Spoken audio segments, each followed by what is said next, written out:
God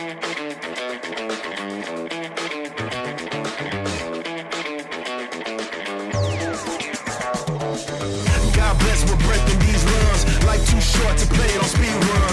Only get one, no option to rerun. With Babylon goes too high to reach them. Down to earth, stay grinding when storms come. Rat race, only one to run from. Better say cheese, but saying split in the funds. Living in the moment, I ain't worried about none. I'm straight chillin', back against the wall, too acquainted with the feeling. Like I lost tomorrow, find a way if I'm willing. Only fear God, not sweating his lost children. Price on my head, exported a few trillion. Doing side missions, whatever I'm feeling. I'm built different, cruise with no ceiling. Sun shining on me, boy, I'm indifferent. Go!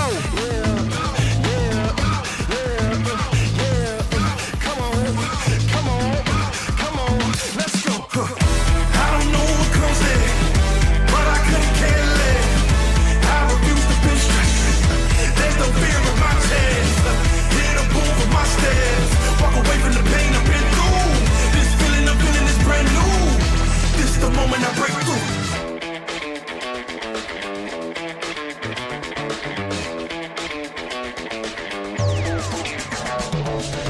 I ain't really with it back for if you can keep the hustle, homie. I can bear it all, boy. Hit it in the market like you asked for. Then I saw you move the target like a matador.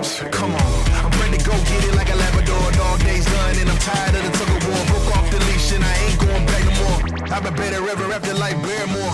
Hold up, let me reset.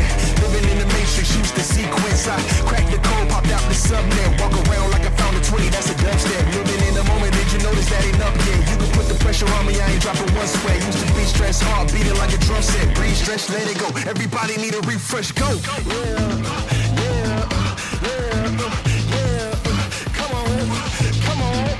Come on, let's go. I don't know what comes next, but I couldn't care less. I refuse to feel stressed. There's no fear in my chest. Hit a boom for my steps. Walk away from the pain I've been through. This feeling I'm feeling is brand new. This is the moment I break through. I don't know what comes next, but I couldn't care less. I refuse to feel stressed. There's no fear in my chest. Hit a boom for my steps. Walk away from the pain I've been through. This feeling I'm feeling is brand new. This is the moment I break through.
Buddy, it's sweeter than honey.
day.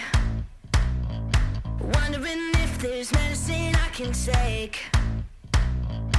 Wait until the sun goes down, that's when I can let it out. You can call me crazy, I call it fate. Transformation taking over me.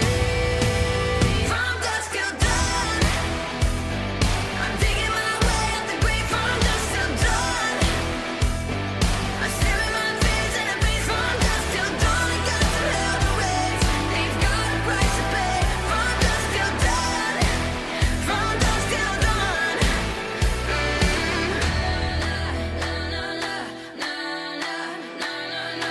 I can feel the ice run through my blood, surges through my body all at once. My heart pumps in the dead of night. My feet run into the fight, right into the fire of my soul. Let the transformation take control. From dusk till dawn.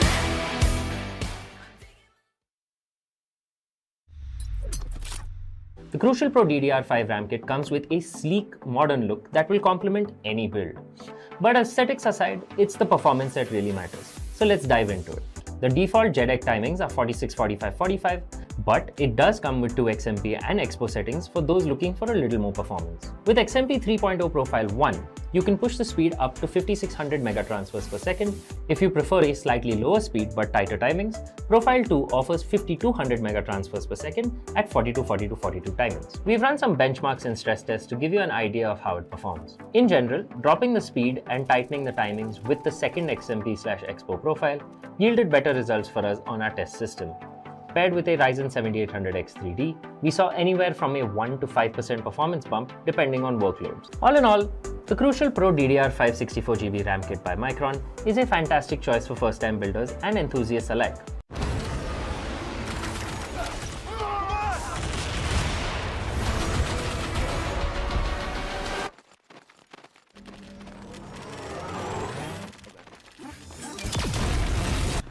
When are you gonna upgrade your system?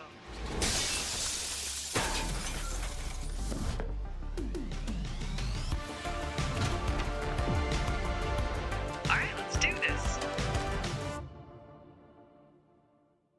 Once there was a hunter who saw what others could not.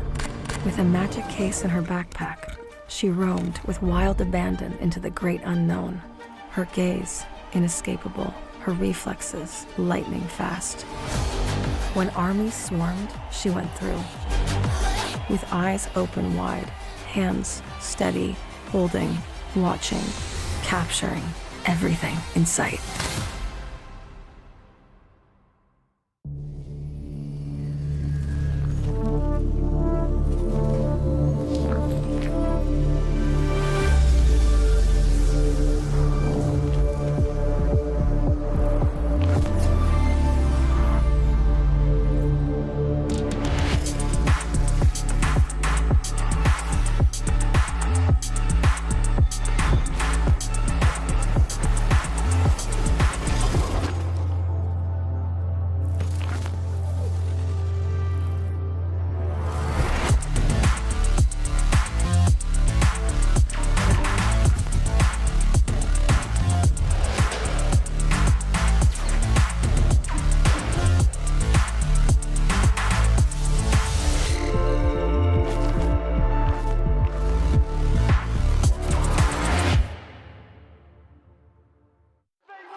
What's up, ladies and gentlemen? Welcome back to day 3 of this intense action. You guys are watching the Esports Club Gauntlet Season 3 for PUBG Battleground, powered by Crucial by Micron, GPU partner Zotac Gaming, alongside our media partner Gossip.gg. It's gonna be me, Azora Aiden, alongside Arka. Arka, how's the Josh, man? Hi, sir. Actually, hi. Of course, it's gonna be high after yesterday's performance. We have seen multiple teams come back as well. So tell me those teams who are under your radar. I would say the DAESH is going to be under my radar. They're one of the teams to watch out for. The kind of comeback they've shown yesterday, we have to watch for them for a game or two. But also, let's not forget, welcome to MINAS, the Rondo control at the center of the map to make sure that they contain that chicken dinner until the final moments of the game. It felt like, nobody can stop them. So 2-3 teams specifically, but I do believe that let's not take anything away from Cruelix, because the way they executed against Ruthless was also very good. Well, that's true. It was Cruelix, it was even the Donkey Kong energy as well. Yeah. They also showcased some really good individual gameplay. Alongside, I want to actually put in another team, that is TOPG. Oh yes, TOPG were also really good, especially when it comes to their throwables. They have their strongest forte. I would love them to, use more throwables to anti-fag against the team and to make sure that they commit to a fight completely rather than having, a divided attention between two different teams. So hopefully few teams would have learned their mistakes and watched the games yesterday, done their homework right, and they'll be coming back to do much, much better today. Well, true. I'm hoping that they did the homework, but let's just go ahead and see what they're fighting for. The prize pool, eyes on the prize. Right now, I can see there's only one team aiming for that 50,000, the first place, having a 91 pointer of a lead. Rest of that, second place is going to be 35,000 and third place will be 15,000. The chase is still on, my friend, because I know Ruthless is on the top with a 90 pointer, but somewhere I feel few teams can catch up to them if they just attain a 60 pointer today and then follow up with a 50 pointer tomorrow, which is practically possible. It is. And we can see a little bit of a cat and mouse chase between Ruthless and the other teams for the top spot. Well, of course, the cat and mouse chase is going to be one of the places which we all are interested to see. At the end, it's all about the prize pool, right? It is a whopping amount of 1 lakh. But moving forward, how will these teams attain those points? Let's just talk about that. Yeah, they have to get the points on board. And for the team to attain the chicken dinner, they're going to have themselves 10 points. And the team which is going to fall a little bit short is going to be, I believe, cheated with 4 points. Cheated with 4 points is exactly right. Third place, cheated with 5. And then later on, it keeps falling down. 9 to 20, you get nothing whatsoever. Yeah, and that is where you have to rely on your finish points, kill points, or your elimination points, whatever you like to call it. Each and every kill is going to be rewarding you with 1 point. And so it's better you sweep the lobby before you go up. Oh, sweeping the lobby, we have seen that quite often now. Those kind of actions I want to look at in a more intensified manner. So let's just go ahead and see those top 20 teams who are going to be performing right in front of us in this day 3. Oh yes, all these teams have already made a certain fan base for themselves. All these teams need no introduction, but still it's our duty to tell you few of them who actually have been doing good. Ruthless is going to be one amongst them. Let's not forget to mention WTM, welcome to MINAS. Sadly, I'm not able to see them perform in the map of Miramar, but rather they're showing some brilliance in the map of Rondo and Erangel as well. 4 guys also in the midst of all of that action. They're catching up to the pace. They have like 60 points currently. And it's all about that build-up. It's all about the pace. And they already set that tonality yesterday. So moving forward, I'm just expecting and I'm hoping that today is going to be the day for 4 guys to go ahead and do something more devious. But talking about the overall standings, as we all know, those points are going to matter a lot. Let's just go ahead and take a look. Oh yes, the point standings, just to make sure you guys understand which team might go bonkers today, right? Ruthless on the top with 151 points. There's no question they're going to be hitting the 3-digit when it comes to the kill points, but right behind them at #2 is going to be 4 guys who's got 60 pointer, and that is where I feel that these are one of those teams to watch out for. All they have to do is just maintain consistency, get position points and kill points, and make sure that they catch up to Ruthless by the end of today. They have to catch up to them. The DAESH, I believe they're also doing some really good hard work. They're heavy lifting, they're doing some deadlifts as well, fully loaded alongside 1 point difference. And I believe in the last game of Erangel is where I could see their 4th. Before that, they were playing a 3-man squad and they were playing flawlessly. But once the 4th came in, it was just like getting a brownie point for them. Oh yes, and they've made full use of that 4th player. And welcome to MINAS is going to be one other team which we already spoke about. They've got the highest position points in comparison to the top 5, except that of Ruthless. Let's not take that away from them. But yes, Big Donkey Kong is also having a very, very good probably balance between the placement points and the finish points, which they love to maintain throughout the game. But I just want them to go a little more aggressive because they've been rolling the barrel right recently. They've been picking up frags every now and then. I strongly feel that if they push themselves a little more, they might be able to attain the chicken dinners more. Of course, yesterday's gameplay of second account itself was showcasing all of that individual gameplay that we were expecting and hoping for. So yes, big DK energy, they have to bring in that A card in this perfect play. Now, look at the bottom of the table. That is where, few teams are having a bit of an issue, right? Big Empire Esports, they need to start off their account. I know it's not too late for them. They can somehow try to fight out and try to make it into the top 10, end the tournaments on a good note. RGB as well, even though they started off well, they couldn't end it in a good way. So Josh, RGB, Big Empire and Kalinga, these are the few teams which will need backup, which will need a pat on their shoulder and say, you know what, it's all right, start picking up from here on. Indeed. I'm hoping that they're going to do it. But yes, let's just go ahead and look at the schedule as well. The maps in which they're going to be showcasing their individual gameplay. All of these teams that we spoke about, what can they do in the map of Erangel? We still have to discover, as every single time the first Erangel is going in the hands of RUTHLESS itself. Yeah, but this time I think the monotony is going to break. This time someone else is going to be the champions of the first game, or rather the winners of the first game. So yes, ladies and gentlemen, we're going to start off with Erangel and end with Erangel, but in between we have that wild card Rondo as well as Miramar. Miramar is going to be one of those crucial maps that's going to be testing the patience of each and every team. And let's not forget, no matter how close you are, you're still far away. Patience always gets tested there, and longest shots are going to be resisted in that map itself. Yep. So yeah, it's going to be super interesting to go ahead and look how teams are going to be playing. Again, we have been monotonous as well, saying this again and again, that teams who are perfect in the map of Erangel, they're going to have a ball. Again, see, few teams have not been perfect in the map of Erangel, but still they're having a very good time. So probably the monotony might break from the sides of the teams as well. We might start to speak that team performing well in Rondo might do well both in Erangel as well as Miramar. So it's an overall performance which is going to come into question. So hopefully we'll be able to see that in coming moments as well. But ladies and gentlemen, if you're watching this, it's time for you guys to share it among your friends.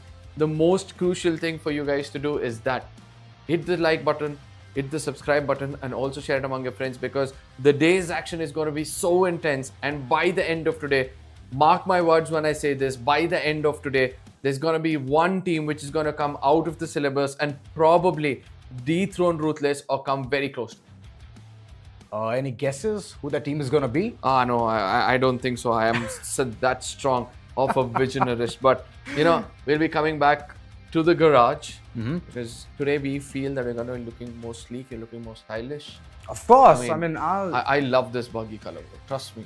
And I love the green color, man. It's just amazing. It's like neon green. Even if I'm going to ride it like 5 to 10 kilometers away from anyone, they're going to still spot it. Yeah, you're still going to be spotted. Yeah, I'm going to be spotted. Just like your aura. Yeah, yes, that's how it's going to be. So there's another thing, right, to it. People say Earth is flat, people say Earth is spherical, but I believe that if you can catch that Jeep, which is going to be this green, then I believe it's flat.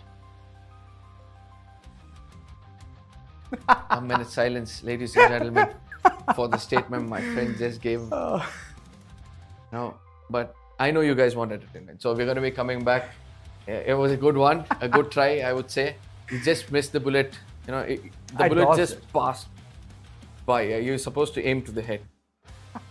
That's how you're supposed to play the game. But ladies and gentlemen, as we already told you, it's going to be a very interesting day. But if you guys feel that you know the team which might come out on the top or maintain the lead when it comes to the hashtag 3 or the hashtag 2 position, please do let us know in the comment section below. And we have been seeing lately that few people are also interested to know about the products which Crucials are bringing up. We're going to be giving you details about it, but let me remind you this, right now the RAM as well as the hard disk are selling hot. Well, the SSD is definitely selling hot, and it's the fastness of it, it's the swiftness. You can play anywhere, anytime, any place, plug and play, that's all. And all of that information is down there in the description. Go ahead, exploit it, understand what you're going to go into, and trust me, it's top of the line product. Yes, and let's not forget, that white beauty. Now, when I refer to the white beauty, I know most of you who have come in, you will be wondering what are we referring to. I'm going to allow your friends in the chat section to let you know what the white beauty means. In moments to come, you'll get to know what it actually is. But it's time for me to head back to my co-caster and ask him the prediction for the upcoming map, because he's been lately missing few shots. So I hope this time around you're not going to be missing some. I mean, I dodged a huge Panzerfrost, which you chose, Kalinga. I told you not to, and it just exploded Listen, on you. Listen, I thought they were a C4 where I can place it, run back and press the bullet. And then I get to know it was a Panzer which just exploded where I was standing. So spare me for a bit. I mean, you're taking shots at me. I might as well go for the cover fire. But okay, you asked me about the team, right? So Yeah. I'm pretty confident with these three. Welcome to MINAS, team Ruthless, of course, and Big DK. These Okay, three teams. the three obvious, to be frank, because these are the teams which have been doing pretty well, being consistent throughout the day. But I would like to bring in the DAESH because Well, good addition. because of the comeback they did, and right behind them, I would like to bring in the Studs because the Okay. Studs were also doing pretty good, and TOPG. And in all of this, we forgot four guys, man. We I mean, forgot see, four the guys. four guys need no introduction, right? It's just that they've not yes. touched our heart yet. Even though we had so much of expectation on them, we wanted them to perform well. They fell a little bit short, and that is why we feel a little bit, disappointed. But if the overall standing can be put up on our screens, we can explain much more better as to why we feel these are the few teams which can do much more better throughout the day. And four guys are currently sitting in second position with Yeah. 60 total points. Yeah. And the difference between them and Ruthless is around 91. So in order to even close in, four guys have that perfect forte, man. They have that initial booster as well. Yesterday's performance, till the end, they made that perfect comeback. But the fight which they went against Ruthless Yeah. in the map of Miramar, that's where they fumbled. And DAESH, they were at the third position. So later on, headed towards second, they got the 6 points of positioning. So those kind of situations are one of the things that they need to tackle. The chokers, the nervous 99s. I mean, are they? Now, it's time for them to prove us wrong, if they are. But again, you spoke about the DAESH, a very good point you brought out of there. That was the only game I saw them put up some position. Because apart from that, Right. when you look at the overall standing, they have a single-digit position points in comparison to a double-digit finish point. Shows that when it comes to firepower, they have it in them. They're lethal. All they have to do is now maintain the four men until the final circles, place themselves in a very good position where they can continue the domination and end every map on a high. Well, those kind of confidence starters needs to begin from the beginning itself, Yeah. right from the top, which is Yeah. Erangel. Yeah. And those kind of fights, we always expect from the DAESH to go ahead and prove lethal, but it's only, like you mentioned, it's about the position itself that they could get ultimately. So I'm just hoping that if they can step up their game and bring in some more fights, to be very precise, more fights, because that's what Yeah. they're good at. Two teams were completely wiped out at the end. And True. Atomic Wild were one of them. They could not do anything to even cover themselves. So I believe that if they have that firepower, might as well go ahead, run around, get those kills, and then later on think about those position points. Yeah, and also we have to speak about Clanix, right? Pacho For has sure. been one of the key players for them, who knows how to flank, who knows how to give backup to the team when required. So Right. I somewhere feel that Clanix need to step up just a little bit for today. Make sure that they feel confident by the end of today, so that tomorrow Right. when they come in, all they can do is decimate the lobby, dominate, and make sure they also leave a mark when it comes to the season 3 of Gauntlet. Well, TOPG as well, no way be there. That Yeah. man has also been doing a lot of heavy lifting. True. The way he's calling in all of those shots and the way they shut down the entire team who was holding an upper height advantage. They were tossing low grenades and whatnot. And later on, TOPG emerged victorious. That was a fight against 2 OP and they beautifully executed it. So those kind of scenarios is what I believe. I have my faith in TOPG to go ahead and perform and give a better result than yesterday. Now, see, Ruthless have made it very simple, right? The key to their success is the art of third party. Okay. They know exactly when to come in and damage a team. And also the second piece of art which they carry is how to evade from a fight. That's true. And the best part is they do not evade from a fight. They make sure their opponents evade from a fight. They bring it so hard against the opponents They just want to avoid that fight, maintain resources, and they try to rotate in the final circles where they get caught by someone else off guard and they get finished off. So it's important for teams to understand that every single time you're in a fight, do not prolong it for so long that Ruthless is going to come backstab you. Or if you're committing to a fight with Ruthless, commit to it completely, like how Crucial X did yesterday in the beginning phase of the game itself, and showed us, yes, they are the team to target when the time is right. They always know when to strike. And yes, those are the situations where I'm just hoping that teams can, awaken themselves. True. Once they do it, once they unlock that natural potential of going ahead and fragging in the game, I believe they're going to be unstoppable. They'll be equivalent to Ruthless. And that's what we all are hoping and expecting. Crulex have showcased all of that willpower and the firepower as well. But moving forward, it's going to be a beautiful game in the map of Erangel, and we're going to enter that real soon. I mean, yeah, before we enter, one name for me, please. Just one name. Arka. Come on, this man. But ladies and gentlemen, we're not going to bore you anymore. We'll be jumping right into the map of Erangel. For one last time, you might look, this map looks so beautiful, because in moments to come, you're going to listen to some bullet shots and some explosions with the flight path coming on our screens. The first map of day 3 of this grand finals, ladies and gentlemen. Do not forget to share it among your friends, as the flight path has been perfect to dissect the map into 2 equal halves. It's a beautiful dissection. Primorsk at the end, it's going to be Kameshki. Even though nobody enters towards Kameshki, I will be very surprised if teams head towards that spot. And the first circle will determine the entire flow. Where will teams head towards? Welcome to MINAS. They love military base. They're going to be heading there itself. Yes, the pathway is already carved for them and they're making the move. Other than that, Gutka is also accessible alongside Yasnaya Polyana, Pochinki. So school, whoever wants to enter there, they can easily go ahead and do whatever they want to do. Now, school and the school parts have always been the hotspot lately, right? RGB. I really don't want any teams to go in for an early confrontation today.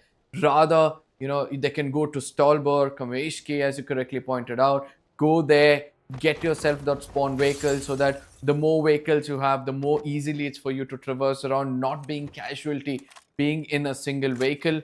But before I speak more, it seems like the northern side of Rozhok have 2 teams very close to one another in the name of KALINGA as well as Clanix. Oh, I'm just waiting for those drop clashes, the early confrontation. Yasnaya Polyana as well. It's a home for multiple teams, Ruthless being one of them. And the circle, lovely.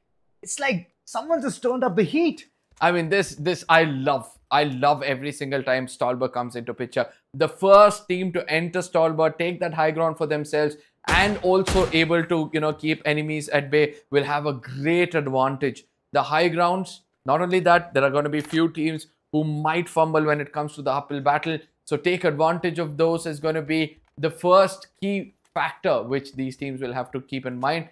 But I did see somebody mow down someone. Yeah. Yep. With a car nonetheless. And I believe it's a very bad start already for whichever team has been the casualty of this one. Hey, speak about bad start. You have to feel bad for WTM. The distance they'll have to travel right now, all the way from military base towards the Kameshki region. I mean, it's got to be painful. The distance is not the thing which I'm worried about. It's about the teams who are there in the middle of that distance. They can reach, they can pace forward, boost and reach towards a location inside the circle. Studs available. Crulex available. If they go towards the other side, open reflex, TOPG, 4 guys, oh my lord. I mean, that's not it. That's the best part. Even if they want to take the eastern coastline, you can see that, the DAESH and RGBs are also over there. These are the few teams who have been trying to, knock on the doors of the opponents, be a little bit aggressive to pick up those frags. So you do not want to be in those crosshairs. So hopefully we'll be able to see a unique kind of rotation coming their way, and to challenge them in this unlucky factor. We have got the side of team TOPG as well. Look at where the Pandas have made themselves home. Somewhere near the Primorsk region. Now they'll have to take a long rotation. Either go towards the Georgiopol region and then try to deviate into the circle, or probably come back to the military base region and then head up north. Well, both the scenarios look very pretty to me, to be very honest. But now is the fight time, And ZENSE have already gotten the sense that Ruthless was right in front of them and they're running away. They're not going to be indulging in this fight whatsoever. KALINGA already making their way through. They have reached, Severny. That's a good location, prime spot. You can get all those loots that you want, you desire. And KALINGA, I believe today they're on to a really good start already. ClanX, they are right in front of them and the confrontation might be there in any moment. Now, look at what the kill feed has to say to us right now. It feels like the DAESH are back to the shenanigans. They're taking down players. 4 guys on the other side have put an end for another team altogether in the name of Big Empire. And this is what I love about few teams, right? They target the weaklings first, pick up those early 4 frags. And then when they understand that they're strong enough to take in more fights, that is when they go in for a late rotations. And that is how you're supposed to play the game as well. Yeah, couple of players here, as you all can see, RGB, they're having a man count deficit. Couple of players are already gone. The others, what can they do? RGB not having a good run whatsoever.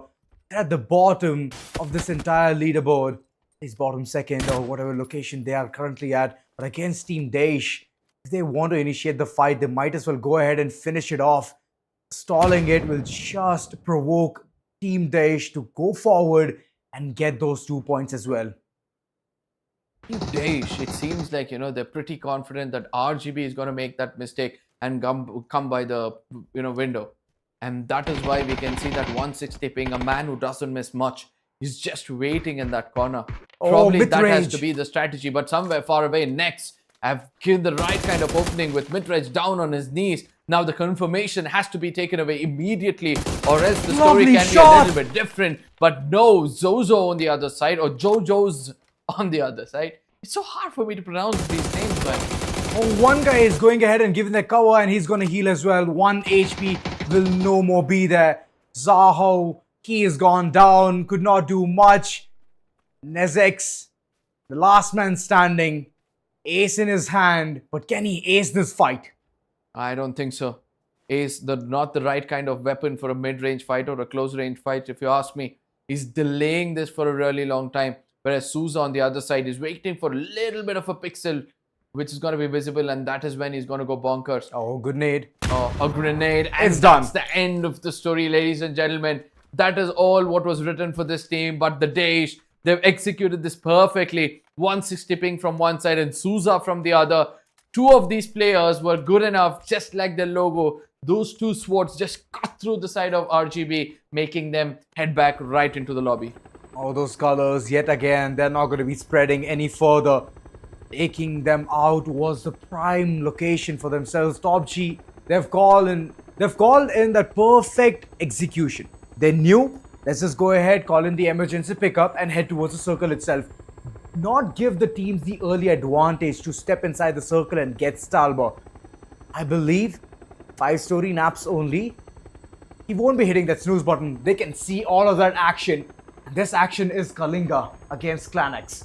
Now, the most important part is just in case there's another team which is over there, then it's going to be a different story. Shots. Oh my goodness, somewhere when RL was a little injured, I thought that, this could be the beginning of the end for them. But the Z Warriors, they're just here to build their confidence back up. As one player gets taken down, the vehicle has lost its wheel. It's just going to delay him a bit more. If not for that gun to go on a reload, we do believe that Nazgul would have been happier to welcome the 3rd kill in his name.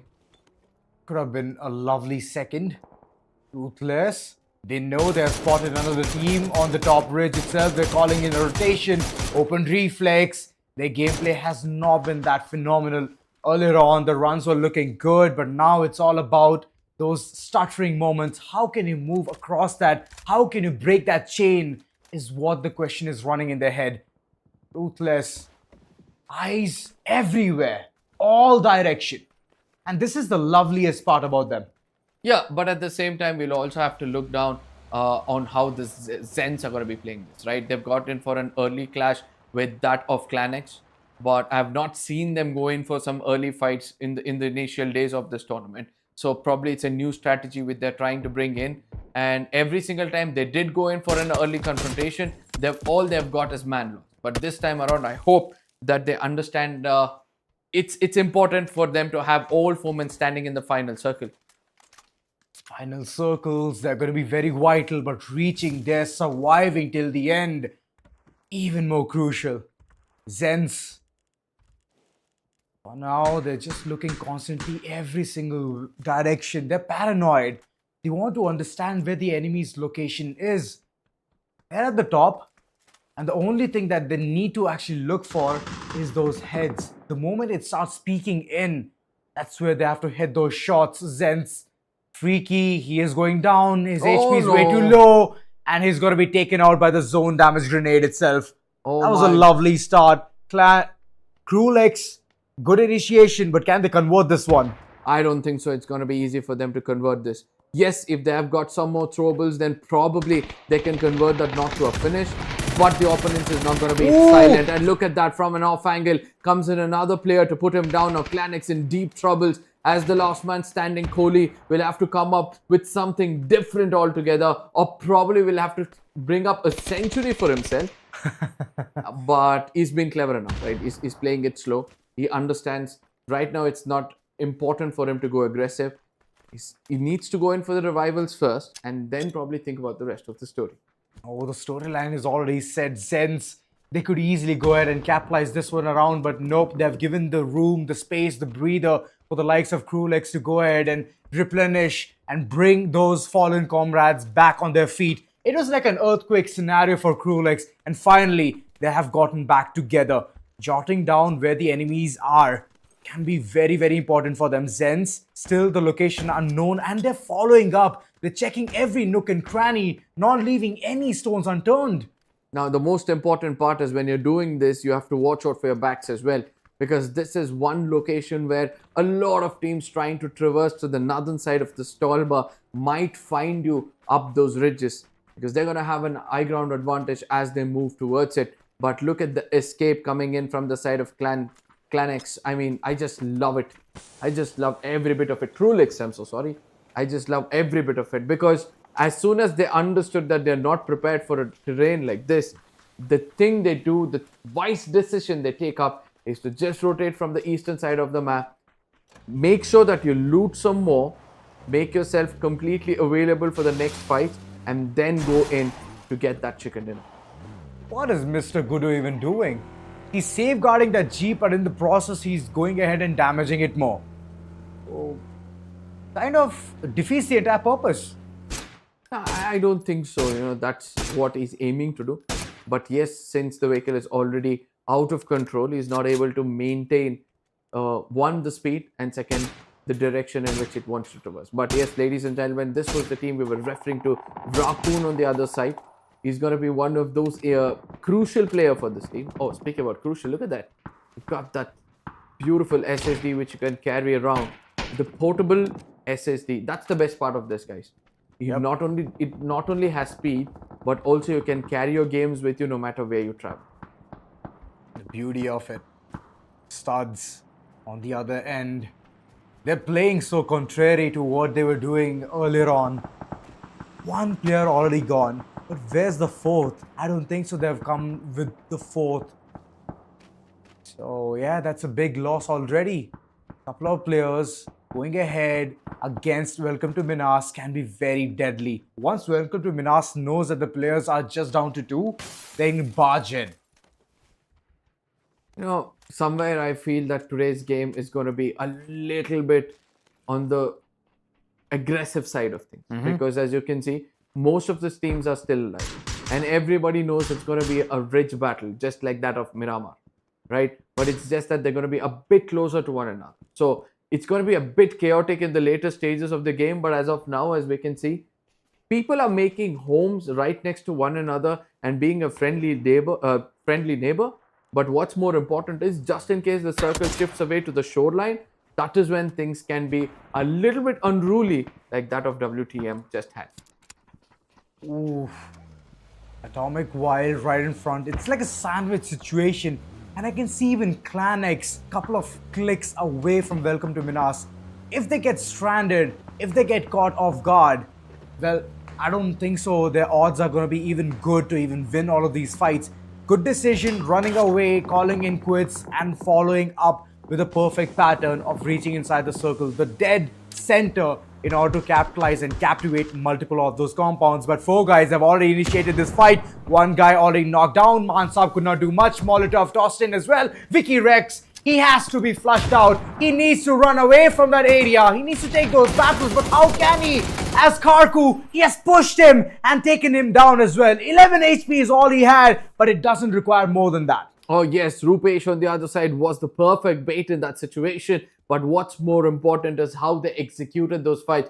Throwables was, thrown in perfectly. First to lure out the enemy from the only hard compound inside that vicinity, and also making sure they put up another grenade behind. But second account somewhere at a distance is not going to stop himself.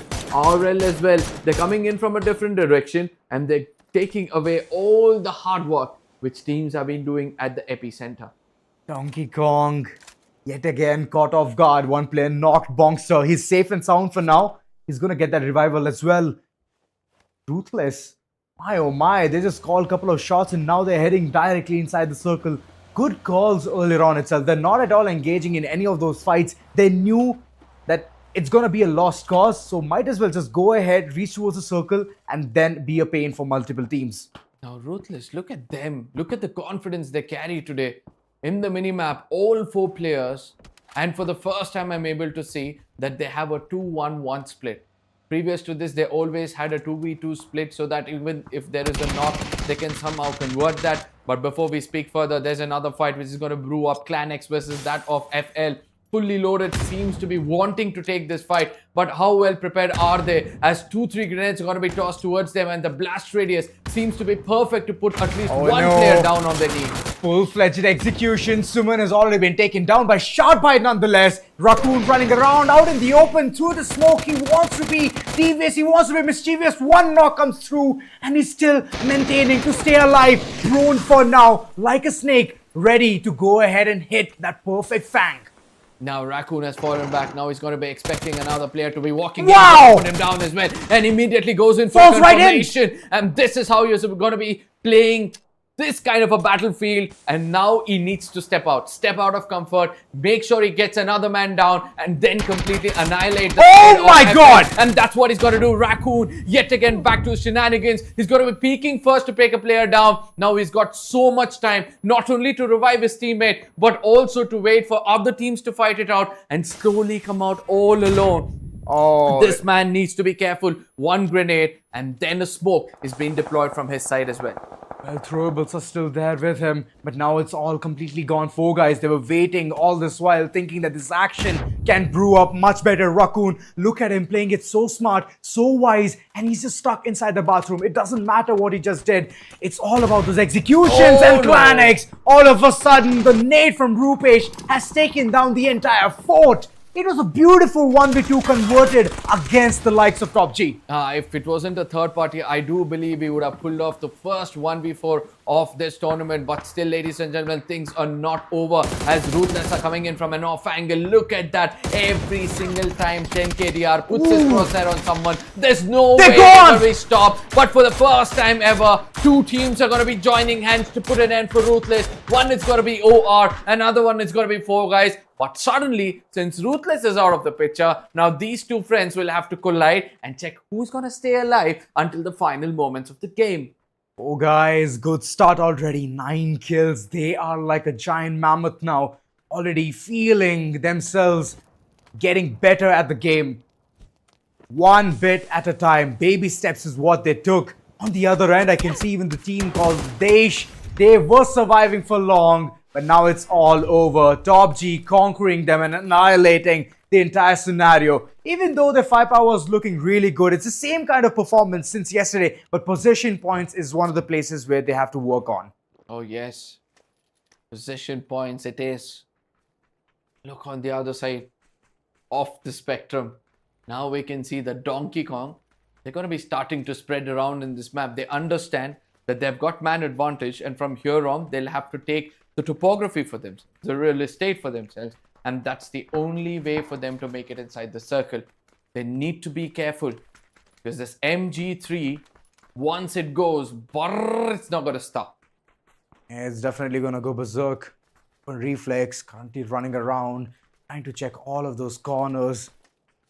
And here's the thing, if there's going to be one man lurking around, it's not going to be looking good for Open Reflex. For us, we know that it's all clear, but Open Reflex, they're still yet to confirm that. On the other end, no way, breathe there. He's going to be taken down. This team is also having a really good time. TOPG, currently they have 8 kills and they have to go ahead and convert more. But Kohli, he's here to hit that hat trick. He's going to do that as well. 3rd kill already onto his name. And one by one, the entire team is crumbling down, tumbling, fumbling to whatever mistakes they have made.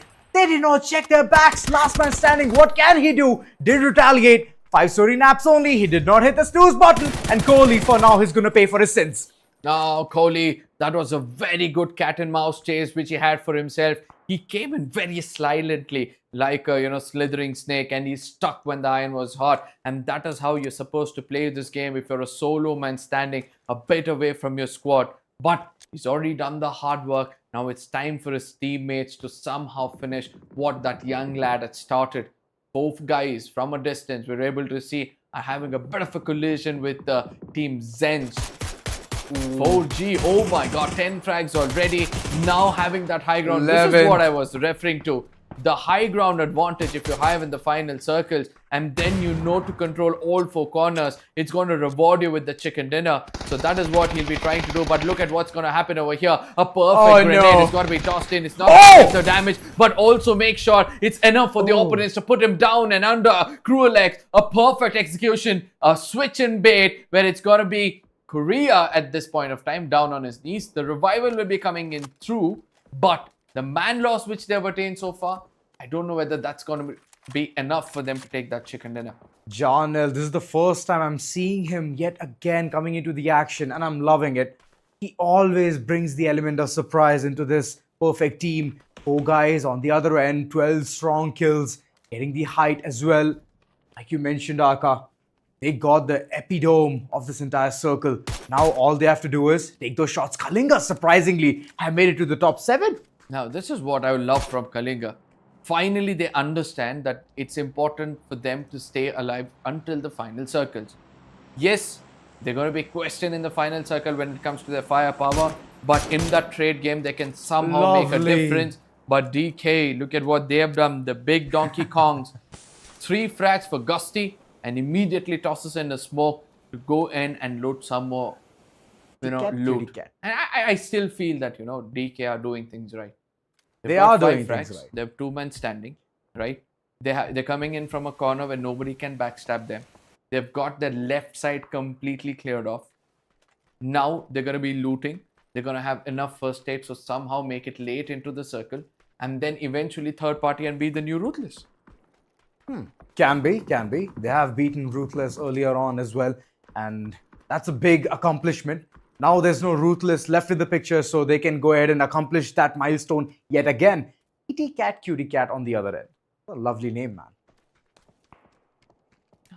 That feel and energy. I sometimes wonder. Yeah. What do you wonder? Am I growing old? New lingo is troubling? It's not whether new lingo is troubling me. You felt that it was you felt kitty cat, cutie cat for a guy was good. No, I told her the name is cute. Okay. The name is cute, not the guy. Arka? As I said, it's a little hard for me to digest few things which is happening lately. But coming back right into the game, 4 guys, 12 frags, and it seems like they're not going to stop. They know that they need to clear off another man. In the name of ZENSE, we got DZ Yap, whose location has been completely compromised, right? 4 crosshairs are rushing in towards him. He's right behind the rock, and all he has to do right now is change his position, and perfect execution of those throwables. He's going to be putting up smokes in 2 different directions. Oh no, it's one direction, and due to which he's going to be punished. He might boost himself, but that's not going to be enough, as more grenades is going to be tossed in towards him. Oh my goodness! There's going to be someone else from a distance who's going to be adding advantage to the opponents over here, and 4 guys have lost not 1 but 2 players, I believe. Oh boy, Janil, they knew that they have to go ahead and take those fights. Yep, for now he's way too low on his HP. Why isn't he healing? He needs to do that as soon as possible. And finally, he thinks about that. 4 guys, they have taken a stand back. This is a big retaliation coming in from Krulix. Now, this is what I say, four guys. You know, they just need to commit to this fight.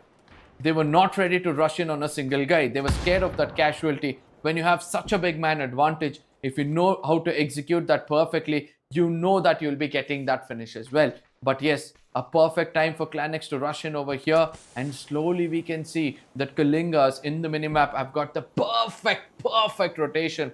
One man to the complete northern side of the map, one man to the southern side of the map, and the rest of them have been holding that position. But yes, Kaku finally lands that bullet, and that's the final nail in the coffin. With 4 teams left in the lobby, let's see who takes this home. Kalinga, they're looking solid, they're looking concrete, but open reflex, they stole that kill. And this is a big one. Else 4 guys would have had 13 kills onto their names. But now, it's all about execution. Jarnell, he goes down. Seems like all of those M24 shots are going to be on point. Picture perfect. And eyes on the prize. Kalinga, 3-man squad. They are going ahead and getting multiple informations. It's a multi-dimensional gameplay now. And now, the task is right at them. What can they do? Can they convert this one? No, I don't think so. It's going to be easy. Open reflex. This is what I was speaking about. They had the perfect off angle. Kalinga, the split might backfire in case they can't get those revivals through. The man advantage now is slowly going to fall back. And that is where, you know, Carl G from a distance is just going to retreat, forgetting that his teammate is down on his knees, regroup with his other teammate, because all of a sudden the equation in the map seems to be going right. A 2v2 situation with Clanix having one last man standing, and he seems to be one of the players to watch out for. Kalinga, at what cost are they going ahead and getting this winner chicken dinner? They're leaving their comrades right away, not even thinking about reviving. That's a big blunder already. 4 guys, strong, amped up. They know all the locations. And Jing, who was there near the car, has been taken out as well. Out in the open, there goes the player. Kalji is going to be taken down. Karku, good angles and good cover fire as well. Og never stops, especially when you have the 3x on it. Now, this is what happens when you have 2 of your players close to one another. You know, Kakru on one side with that Orc starting to give that initial damage, and his teammate is going to be coming in from an off angle. Rupesh, he needs to be careful yet again, because the key card is right now in the hands of OR. If they come in from a different angle altogether, they might not only backstab 4 guys, but create a greater opportunity to get this chicken dinner. But somehow 4 guys convert that to perfection, and it's got to be the final 2 teams, ladies and gentlemen. With the looks of it, 4 guys have got the complete map under their control, and they might get this chicken dinner in their name. They're not going to be tiptoeing around. They have seen the rotation come in as well. The car has been run out in the open. Karku running around with the Mini 14 alongside Og. He knows where the rotation is being called in. Skinny, he's getting shot as well. He needs to tank all of those bullets. I believe there's going to be a perfect deviation. Rupesh has been caught off guard. Tommy, what can he do? SKS in hand, can go ahead, take a couple of shots. But that's what he's waiting for. You know what's more important right now? Tommy not giving away his location.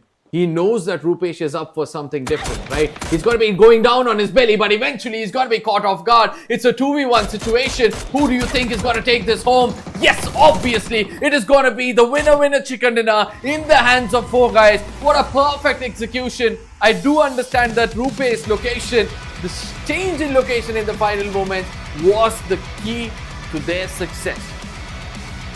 Well, true. It was a good game altogether. 4 guys. I believe it's approximately 25 points of a game. And I'm super happy for them with the way they are performing. But guys, let's take a small little break. See you on the other side.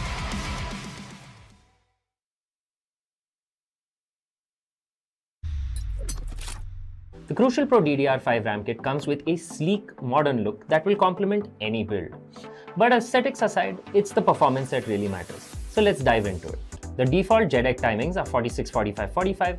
but it does come with 2 XMP and Expo settings for those looking for a little more performance. With XMP 3.0 Profile 1, you can push the speed up to 5600 megatransfers per second. If you prefer a slightly lower speed but tighter timings, Profile 2 offers 5200 megatransfers per second at 42 timings. We've run some benchmarks and stress tests to give you an idea of how it performs. In general, dropping the speed and tightening the timings with the second XMP/Expo profile yielded better results for us on our test system.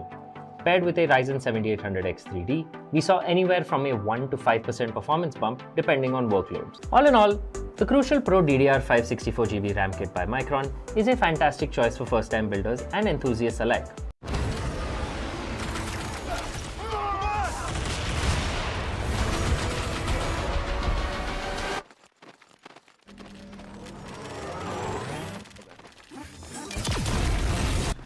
When are you gonna upgrade your system?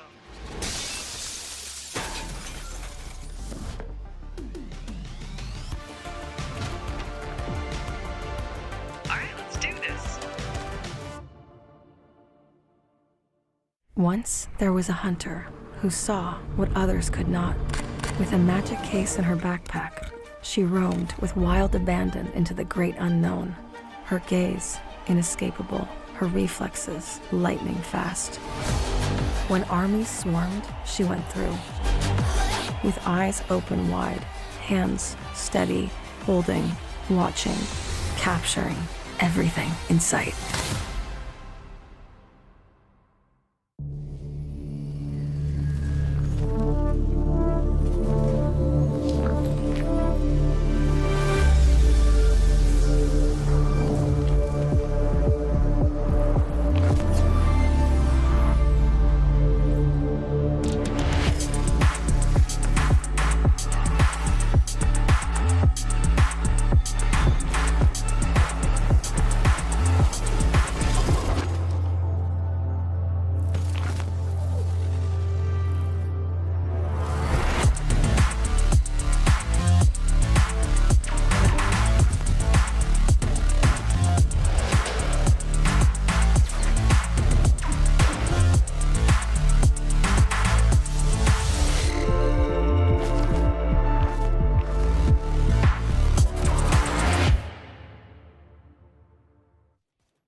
Red on the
if there's medicine I can take.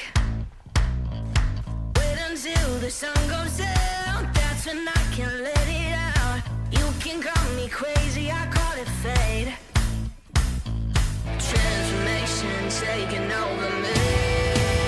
From dusk till dawn, I'm digging my way up the grave. From dusk till dawn, I'm staring my fears in the face. From dusk till dawn, I got to hell to raise. They've got a price to pay. From dusk till dawn, from dusk till dawn.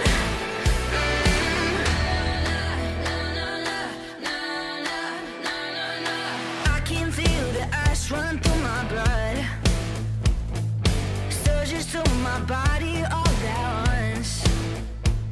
My heart pumps in the dead of night. My feet run into the fire, right into the fire of my soul. Let the transformation take control. From dusk till dawn, I'm digging my way up the grave. From dusk till dawn, I'm staring my fears in the face. From dusk till dawn, I got to hell to raise. They've got a price to pay. From dusk till dawn, from dusk till dawn.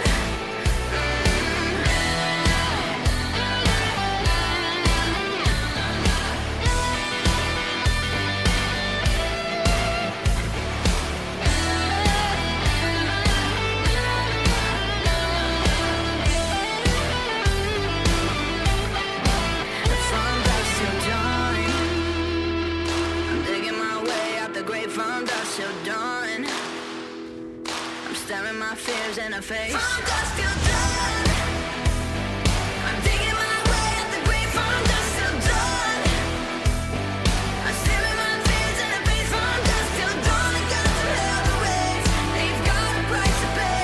From dusk till dawn, from dusk till dawn.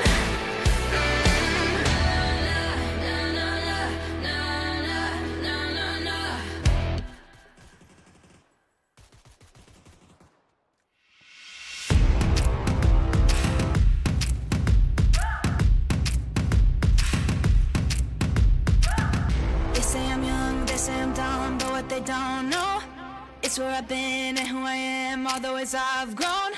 Blood in the sweat, tears and regret, made me hard as stone. On my own, on my own. Put the work in, yeah, I earned it. It's my destiny.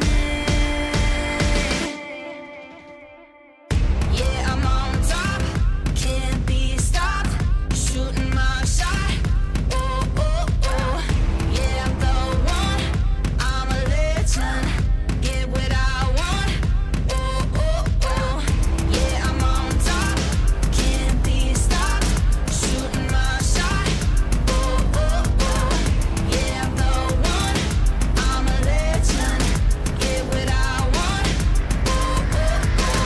Do a double take, see me on fire, see that I can't break. Knew I'd be great, knew I would rise through all of the pain. All of the lows are within now, keeper of all faith. Never change. Put the work in, yeah, I earned it. It's my destiny. Yeah, I'm on top, can't be stopped. Shooting my shot. Oh, oh, oh. Yeah, I'm the one. I'm a legend. Get what I want. Oh, oh, oh. Yeah, I'm on top, can't be stopped. Shooting my shot. Oh, oh, oh. Well, the first game is over, and to our surprise, it is not Ruthless who got the winner in the chicken dinner. 4 guys! What a way to perform, man. I'm happy. You're happy? Yeah, I'm very happy because I told you right today, I feel the monotony is going to break. And finally, there are teams who are taking it pretty seriously. Even though Ruthless was caught off guard at one angle, they did try to make a comeback. And then we saw for the first time, they get third-partied from 2 different teams. And then finally walking away from the lobby. So probably it's a lesson which is learned hard way by them. But by this, they might have a great comeback in the map of Miramar. already having 60 points to their name and right now bumping, I believe, 25 additional points onto themselves. They're already making that gap seem smaller time after time. This is just the start. And I believe that, like you mentioned, the monotony, it's ending and I'm loving that. Yeah, and also let's not forget Krulix. Kohli, oh my God, that man, he just he just knew exactly where to come in from, you know. Exactly. Yeah, and he knew that, you know, in case I get retaliated, I have a hard cover with next to me. So all I have to do is just peek and fire, maintain my crosshair perfectly and my recoil, and he was rewarded with 3 different frags. And it's no joke. It's no joke. Yeah, if we had not got third partied from a different angle altogether, probably would have done that 1v4 as well. 1v4 seemed very easy at that point of time. TOPG, I don't know what they were thinking. They completely had their eyes somewhere else. They were looking towards the southern side, and all of a sudden Kohli, and he came 3 kills all of a sudden, and it was like a hat trick. Good performance. And I would just say that if they keep continuing the same pace, right, I would love to see them getting a winner chicken dinner as well. Now, the more stats coming into the picture, the better it turns. Let's go. So let's look at the match stats and see how things have turned out in the map of Erangel, right? Where I feel, yeah, the headshots. I felt like the headshots is going to be higher than yesterday, and surely it is. All thanks to the cover drive or the what are you trying to do? The cover drive? The cover drive. Yes, Kohli's best, you know, his forte is the cover drive, and it's phenomenal. Okay, I don't want to bring in the other name and then being targeted, but still, okay, let's come back into the game. 74 knocks in comparison to the 67 kills they've achieved. Seems like there was a bit of a healing out there. The rescues did come through, 24 rescues, but the damage seems to be a little bit lower. Oof, I'm waiting for the winner chicken dinner stats to understand how many points they've accumulated in total. So let's just go ahead and look at that and get to know the gist of it, because it's very hard to digest the way 4 guys went ahead. Look at Karku, 7 kills on his name. He was the unstoppable one, right? There were several places where he showed his brilliance. And let's not forget, when his team was almost getting taken down, he was the person to come in and rescue his team. And even the final 2 frags, when Rupesh was trying to, you know, grab all the attention, he was the one to execute those. 849 damage speaks for itself that there's no wonder this guy picked up so many frags. Rupesh on the other side, yes, the flanker, the person to grab all the attention, was the perfect support for his teammate. As on the other side, we have got that Sathwai this time around was stopped in his tracks early on, but before he went out, he's already got 4 frags. I feel if Risen is not alive till the end circle, 4 guys is gonna get the winner chicken dinner.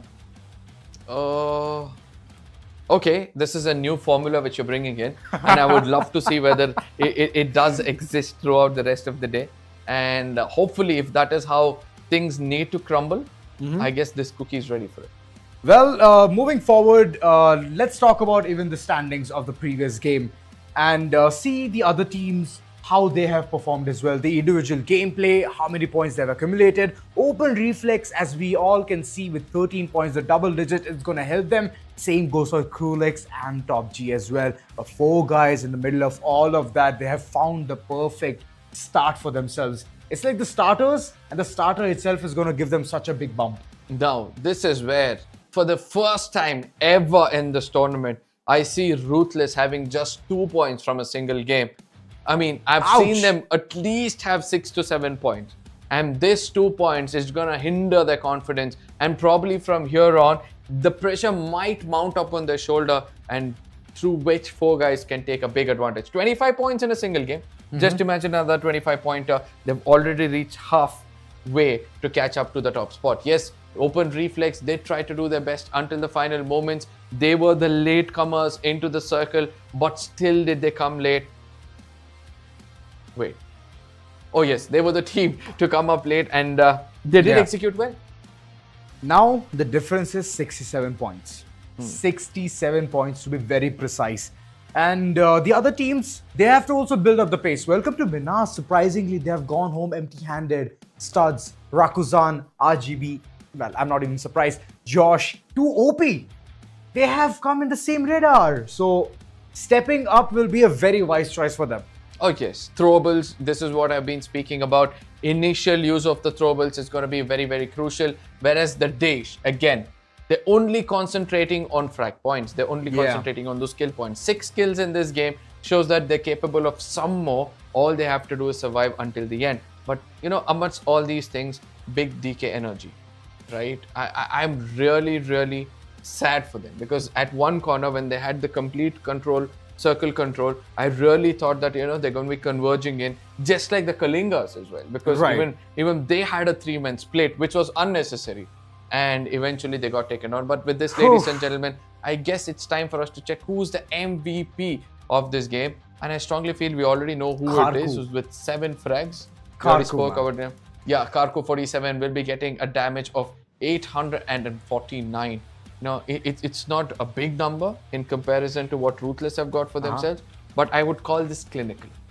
I will say he has made all the 47s proud today. All the 47s.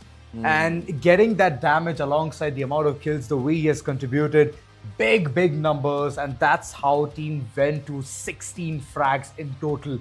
So start till the end, Kaku has been in the picture, and this man, I know that he can do wonders moving forward. So give it to this man, MVP, and the way he carried the entire team. Love to see that performance. Now, again, we'll also have to speak about the backup he received from his team. Yes, one man's crosshair has been hot and perfect for the further games, but he will need that opening from his IGL, and also he'll need to be placed at the perfect position at the perfect time. When it comes to the Battlegrounds, I've always told it, it's not about what gun you carry, it's not about what kind of ammunitions you have, what kind of helmet or vest you have. It's like, are you placed at the right time, at the right place? No, that is the most important.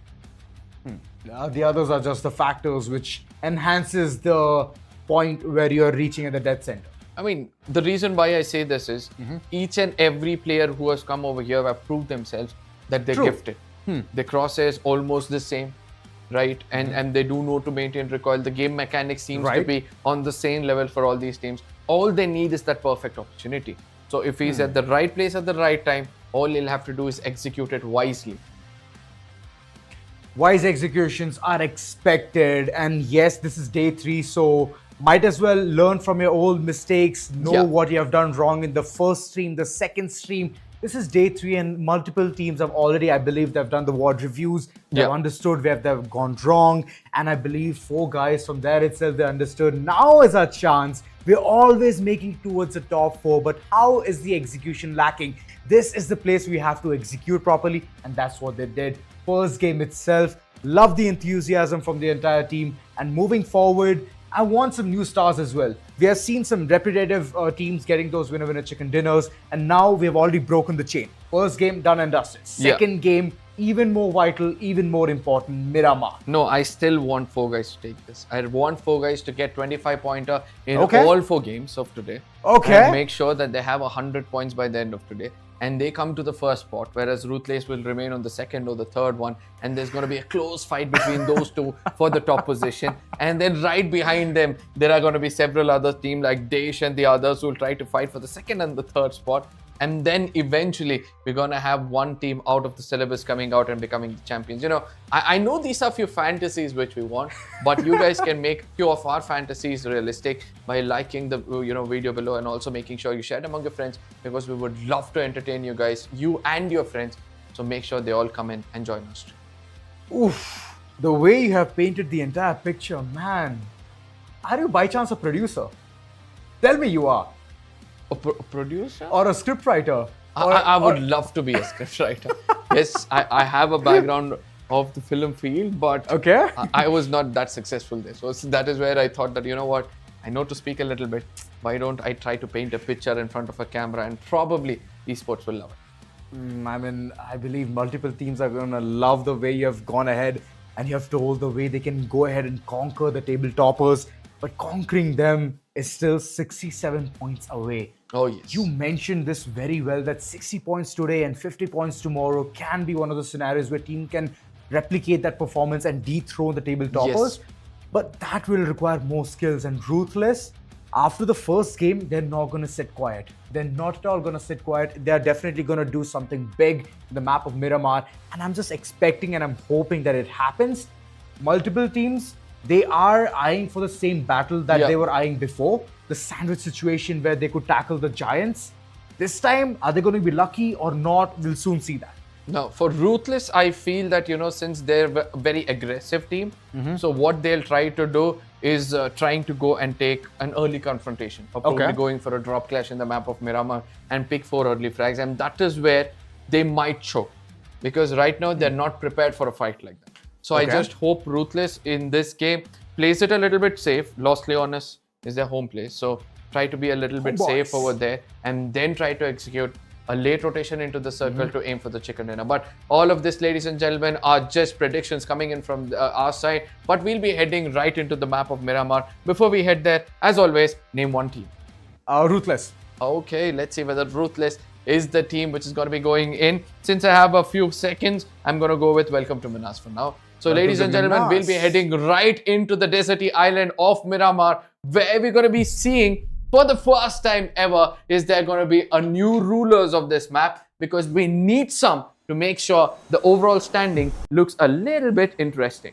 I don't know about the rulers, but the scale is already drawn on the map. The perfect dissection, as we all can see. Valle del Mar, one of the prime locations. Prisons, if you have done something very naughty and you have been kept captive, so you can reach there, get all of your loots. El Pozo is one of the places where teams love to head towards. San Martin. Los Leones, on the other hand, it is a bit far, so getting some cars and vehicles will be one of the perfect things for the teams who want to head towards that direction. Now, this is what I said, right? I somewhere had a gut feeling that Ruthless might get into an early confrontation. And I feel that, trying to get those spawns to just reach to the Los Leones region, that is where they might find few teams in an early clash. But yes, we are able to see that no teams are trying to contest one another when it comes to the drop locations, which is a healthy sign, to be specific, because at least now that maturity is going to give them a little bit of a breathing space to play for a better game in the final circle.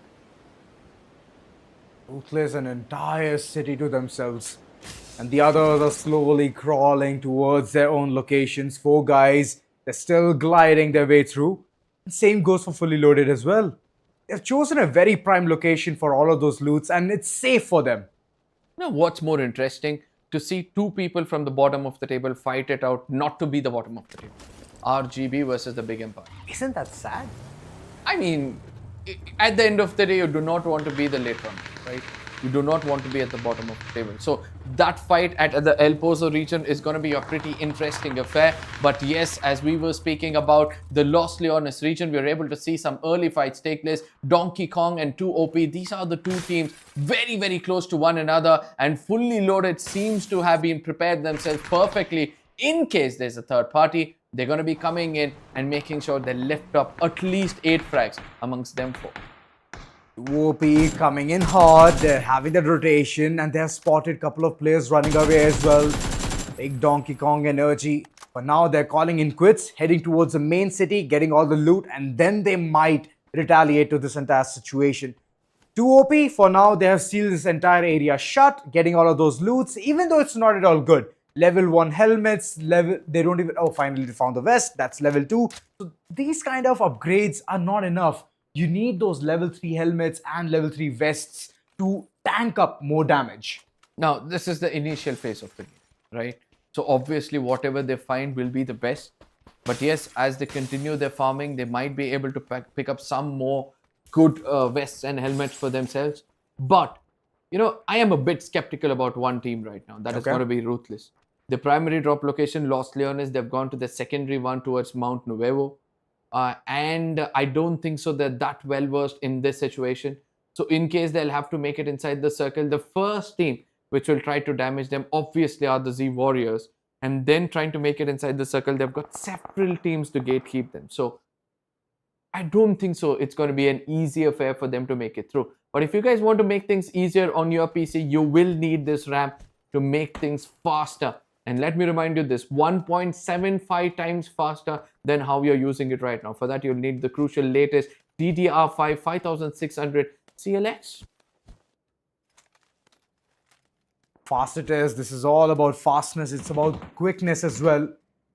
And for that, there's another tuning that you can do. X9 Pro portable SSDs. That is the way to go ahead nowadays to get all of those games in one of the SSDs and go ahead and game it at any given point or location. So go ahead, check all the deals down in the description below and get one for yourself as well. Open reflex. Seems like they've already been contested. TR2YT down on his knees and his teammate is already driving a vehicle to probably reach his location. And the team which is rushing towards them, obviously, the initial fight takers, it's going to be the DAESH. Look at that, Mithraj coming out in the open. He needs to be very, very careful as his teammate Souza is kind of in the open right now. And Skinny Beach from the other side can give that initial damage and make sure they mount pressure over the shoulders of the DAESH. Now, the positions are the most crucial ones. Two players inside of the hard compounds and two of them trying to be the eyes for them, right? The eastern side of this location completely empty. I believe that one player of OR will try to come in from that angle and DAESH will try to conquer them from two different angles. Guys are already gone down. Beautiful set plays. DAESH, for now, they're amped up for the fight. Gonna take it much more smooth here, catching one player off guard. But the shots, the moment he was about to take, he struck that reload. Yet again, those mistakes are coming through. Skinny, he's way too low. But Grace, he is following all of those shots. I don't think so. Open Reflex has a living chance to go ahead and get this one. Right now, Team DAESH, they're pressing forward one by one. As they all can see, the HPs are dwindling. Open Reflex, one player standing, is strong. He can do something big about it. Skinny, now giving the revive. Mithraj, he's heading. He's like the curious one. Sidestepping, knowing what's just happening here. And once the players are going to be on their feet and healed up 100%, they will for sure take one casualty home. Mithraj needs to check his corner. The moment he does, he has taken a try to YT and the nade is going to seal the deal against Skinny as well. Open Reflex, too early in the game and eliminated. I mean, I would say that was perfect execution coming in from the side of DAESH. Yes, two players comes in, grabs all the attention. One amongst them goes for a longer flank to hold an off angle to make sure that all four players are stuck inside one single building, right? And then they have the complete squad coming in from another angle altogether. And all four of them converge to one point and make sure they put throwables where Mithraj is right in the center. He's got to be tap dancing his way into the opponents, making sure that they dance according to his beat. And then pow goes Muhammad Ali and the man goes flat on his feet. Ooh. Yeah, tough scenarios. And in the midst of all of the tough scenarios, Z Warriors, they're going to be the one being pincered constantly. 10k DR, he's taking all of those shots. The car is already gone. Poof. And those shots are going to be counting till the end. Why are they deciding to go inside again and again? Nazgul taking down one, but he's going to be in turn taking down Z Warriors. They have been annihilated. Look at them run around and get those kills. But now Nazgul, the IGL, was not. He's going to be revived real soon. I mean, I just love the third party coming in over here by the side of 2OP. They saw this commotion from a distance and then they understood, you know what? Let's not stop ourselves. Let's start to take them down. And on the other side, I do believe that there's another team altogether and 2OP with almost 2 to 3 players already down on their feet. They can rush in. Once that kill feed says that on the other side it's the Ruthless and the last man is got to be Mustaki, that is when they need to rush in and put an end for this squad completely. Ken KDR, the most crucial player, their MVP is already out of this game. Nazgul down to just 10 HP. Now this is the moment where this team is the weakest. Yes, from another angle comes in another team altogether that is fully loaded, and it seems like Ruthless fate is still to be written, and it's going to be written in red color. Lakuvinder, good shots. Dragonov on point. Couple of players knocked already. Last man standing. Ruthless facing the wrath of multiple teams and fully loaded. Look at them. They knew it. The moment they're going to take the fight, they're going to run away. They're going to call in quits because there's another team waiting for all of this commotion. 2OP. For now, they've just taken some warning shots and fully loaded. They've understood they are not to be trifled with. They're not to be messed around. And okay, there comes the execution. Running inside the circle, getting the perfect compound. Now, this is what I was speaking about, right? In case Ruthless gets through Z Warriors, there's so many teams around within the circle that it's going to be so hard for them to take those rotations.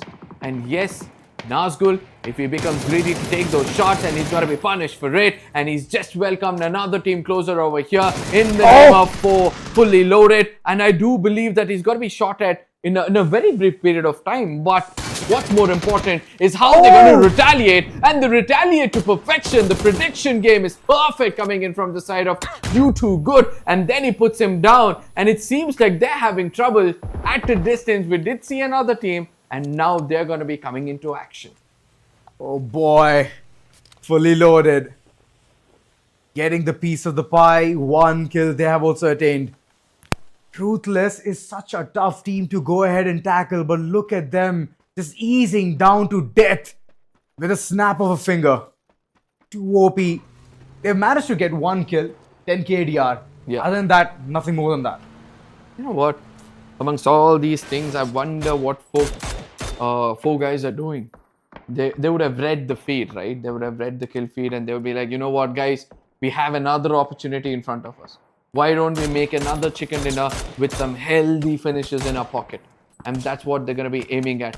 Look at that. 2 OP and LF, both Hard of them shift. in a huge confrontation. And let's not forget that 4 guys are right next to the Donkey Kong, which is going to be rushing in towards them. All they have to do is make sure they go to the northern side of the San Martin region and somehow hold that hard compounds for themselves. Because as of now, the studs have got the perfect place inside the circle. Who do you think is gonna attain the perfect stance here? RGB. RGB? Obviously, nobody to backstab them. All they have to do is take care of the right side until the blue zone comes and hits them. And once they understand that they've got that 180-degree view in front of them to take care of, they can slowly get into the circle and annihilate anybody in front of them. But again, it all depends on how the mechanics are. Yes, that's like a hypothetical situation. Judging by the way they have taken those fights, every single time they have lost it. So even though they have such a prime location for themselves, I want to see them convert it. Oh my goodness, what a retaliation coming in from the other side. Raw zone. He's the only man to have so much HP. Cyanide on the other side is almost down to 10 HP. But again, it seems like fully loaded have had some really good food before coming in over here. Or probably they mixed up a lot of protein bars and had them together. And that's how they were able to play it so perfectly. Look at that. Fully loaded, taking that rotation and again going in for those shots. Giving the right kind of opening, and now the last man standing from 2 OP is going to be under a lot of pressure. Razon Gaming, shots taken, You Too Good. Definitely he is showcasing some A gameplay here. Razon, but now all he can do is go ahead and revive his teammate, but for that he needs those smokes, he needs the HP as well. You Too Good, currently he has the angle, shots taken, Razon, he's still trying somehow to go ahead and make this situation concrete, but there's a flank angle already being created. 3 men rushing right at him. Lakhwinder right at the back lines. It's not a good situation for Razon at all. Oh yes, it's going to be Too Good from behind who's going to be backstabbing him to perfection. And there it is. That is all which was written for this team. 2 OP will be going back home with a lot of sadness on their face. And that is how the final laugh for now looks like it's going to be on the faces of fully loaded. But the blue zone, it's going to be pretty ruthless. And they need to loot up and quickly make it inside the circle, which is pretty well crowded with 12 teams inside of it. Clanex currently facing down yet another team. Kalinga, Kalji. He's trying to play it very sneaky. 1 low toss grenade and he's going to be poof, gone. Train, Cypher. Does he know the angle? Has he placed all the tripwires? I don't think he's just trained for that. He's just going to land down and sit at Kalji's head. Looting everything primarily and then heading towards the circle. Mansab on the other side. Seems like he's got the right guy down from the side of TOPG. I mean, TOPG at one point of time were looking pretty confident. You know, they were coming in from the northern side of the map. All they had to do was find themselves some hard cover and not get involved to any kind of fights. But here, there's a different story altogether. Being a little bit greedy to get more topography, they've come out in the open and been ruthlessly punished. But the studs, this time around, looking more composed than usual, right? They've got a mini with 8x. They know that, you know, it's all going to be mid-range battles. And if it's close, they're going to go very, very close since it's the AUG with the red dot. And hopefully, we'll be able to see them in the final circles of the game. And look at that rotation. One of them have already made it inside the circle, or rather 3 of them. And now it's going to be retired. Will be regrouping with his team, trying to hold the corner of the map, which is the most crucial thing to do because it's got a tinge of high ground as well. You have the gatekeeping skills as well. Studs, I've seen them pull this off day in, day out. The previous seasons itself, the performance has been sublime, and now they have to do the talking. They have stayed quiet for a really long time. Finally, I can see them build up that pace on the other end. Team DAESH is also taking a beautiful fight against DK Energy itself. Donkey Kong, they're not able to give that perfect response. I believe one player is still alive. 5 kills taken, 5 kills attained. DAESH, they're on to a really good start. Last 2 players standing for Donkey Kong, and both are widespread. If they slam in towards one area, I don't think so the other can even support that man. But Mithrage, he's constantly taking all of those bullets on him, soaking the damage, and Bongster, he's gonna knock him and finish him. Now that is what overconfidence is going to do to you, right? Since you've got 5 frags, there's no necessity for you to run out in the open. All you had to do was make sure you hold a hard compound. Since you already know the location of your other 2 enemies, you just need to find that off angle. You need to cover your blind spots, or else they're going to take a big advantage of it and immediately convert those knocks into finishes. Bongster, they have nothing to lose, Donkey Kong, because they've already lost 2 players. So what they'll try to do is make sure they get a knock and immediately convert into finish, because they are the only few points which they can rake up before going back into the lobby. Donkey Kong still finding the opportunity. Already one deed has done. Bongster getting 1 kill, but they need more. And that hunger, I'm hoping that they're not going to go more greedy and fall for the prey. DAESH, well, now there's a big split in them as well. This is a big mistake, and KALINGA is entering toward the circle as well. I mean, forget about the mistake. Look at how many teams are there in the minimap. All of a sudden, it's got splash of colors. We have got the side of DAESH, the KALINGA. Then we have the side of, if I'm not wrong, it's the Atomics as well. And right now, we're able to see that DK Energy have somehow regrouped and got a little bit of a high ground for themselves. But Team ZENSE, they're also coming into the picture. And with this, I believe that Donkey Kong can initially start off with their assault with that solo man running out in the open. Why would he do that? He's just running around with the slowest car possible. KALINGA, what are you even thinking? Ooh, shots taken. Donkey Kong, they're not at all staying quiet. They know now is the time to go ahead and hit those shots. They're constantly being a menace to the society for multiple teams. Kitty Cat, Cutie Cat knows that there's another squad landing right on top. Atomic Wild, they've been awfully way too silent. And I hope that the silence is going to pay off for them. I mean, they don't look silent right now. They made the biggest noise possible in the lobby landing down. And yes, it was a duck on time for everybody else. All they had to do was point and shoot. But since most of them failed, now they'll be having a very good position inside of the circle.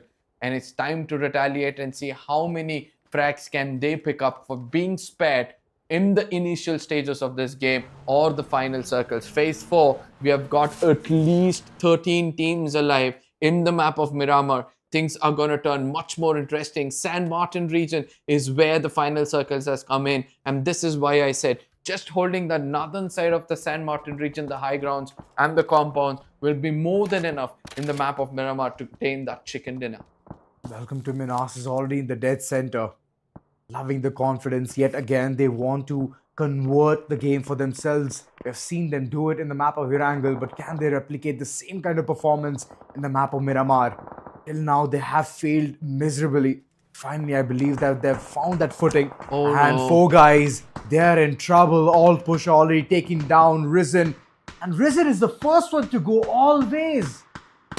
I mean, you wanted it, right? You told that there's a formula being built up by them. If Risen gets taken down early on, then the team starts to, build a much more confident. Probably Risen, he becomes the eyes of the team once it's over. But look at what's happens over here with the moving vehicle RGB. These small textbook mistakes is going to be costing them a lot. I hope that nobody's watching them come into the circle and then getting knocked off. In case the others do, then it could be the beginning of the end for the side of RGB. Expectations versus reality. So many teams in this vicinity, and every single one of them is fighting for the dead center, which has already been taken. Right now, CX against CX. Okay. Cruel X versus Clan X. Which X will win this battle is the biggest question. And it's wonderful to see this scenario again and again. Clan X, they have not yet showcased their perfect firepower. And yes, Cruel X have been one of those gruesome teams. Previous season was not that great, but this season they have made their way. Fully loaded, couple of players still outside the circle trying to rotate in. And those shots from Atomic Wild, judging by the position, they have the height advantage, which is captivating, and it is mesmerizing multiple teams as well. RGB, for now, they're going to take this battle nade in hand. It's going to be cooked, but is it going to fall at the right location? Nope. It was near the trucks, and that's one of the places where this entire team is just holding down to the wire. Zaho, good nade altogether. The second one pounces as well. Janel, can he retaliate? Can he respond? Kohli alongside. We have seen them do something big in the previous time itself in the map of Erangel. But one by one, the entire team is crumbling down to mere bits and pieces. They've been blown apart. Flash is coming on point. Janel, last man standing. Cruel X, they are on to a very bad start. Could not do much against RGB, and RGB, they have showcased something big. I've never seen 5 kills in their pocket at all. But this is a mistake. Okay, captivated Rambo. More like Rambo and Rainbow. Both of them, well, getting the 7th on board, shutting down the entire team. I mean, by the way Rainbow is playing this game, I think it's good to call him Rambo. Look at that, 3 frags for his team already, a 7 in total, and the final finish as well. The way one person, he tried to step out of cover and then ran back, and that is when Cruel X tried to be a little bit greedy, giving away the location, and things turned out to be very, very bad for them. Whereas at the distance, we're able to see that 4 guys trying to play a little bit defensive are on the receiving end of things, and they need to play it a bit more aggressive. Yes, the first game has been perfect, but that doesn't mean you shy away from a fight. You need to step out of your comfort zone, yet again convert a chicken dinner. But not just that, you need some frags with that chicken dinner. But Clan X, now they also have a very good footing inside of a circle. This circle in the final moments is going to be so interesting, my friend. I guess it's better we prepare to wrap. Clan X versus Cruel X. That's what I was expecting and hoping for, but RGB out of nowhere, they came in with that fight, and no way Bree there. He is also being a menace against 4 guys. 4 guys got a really good winner with a chicken dinner in the previous one, and now they're paying for all their sins. Confirmed is Karku. No way Breathe Air is continuously just going ahead and barraging all of those utilities, whether it be nades, Molotov. It's on point, it's working out for the team, and now the position is looking concrete. Now, with so close of a position with your opponents, obviously the throwables are going to be mattering a lot. TOPG, they've done a perfect job so far. They've already executed 1 team already. And they can see that ZENSE is trying to be clever inside of that smoke. And eventually, they'll be putting that final nail in the coffin. Who was trying to crouch and slowly make it out of the smoke. And this time around, it's got to be no vapor. Breathe Air is the only man breathing out fire out there in the map of Miramar, and he's picked up 4 frags for his team. And it seems like since they don't have anybody to backstab them, they can just watch the other teams, gain information, rush in towards them, and start executing them one after another. Studs, in all of this, they have kept their hands very clean, did not indulge in all of those fights, and RGB is right across in that compound. Death Thrill, well, he knows how to chase the opponents, and now he's just thinking about one thing: get those artificial covers going and reach inside the circle.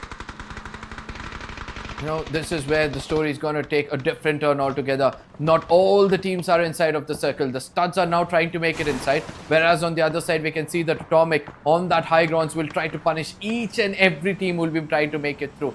With them, obviously, it's going to be Donkey Kong as well. So there's going to be a severe gameplay coming in from all these teams. Right now, Stud slowly making it inside a hard compound. He's trying to see all different directions to see who's the closest team and who can we execute first. Whereas on the other side, it's going to be RGB. As you can see, Zozo down on his knees.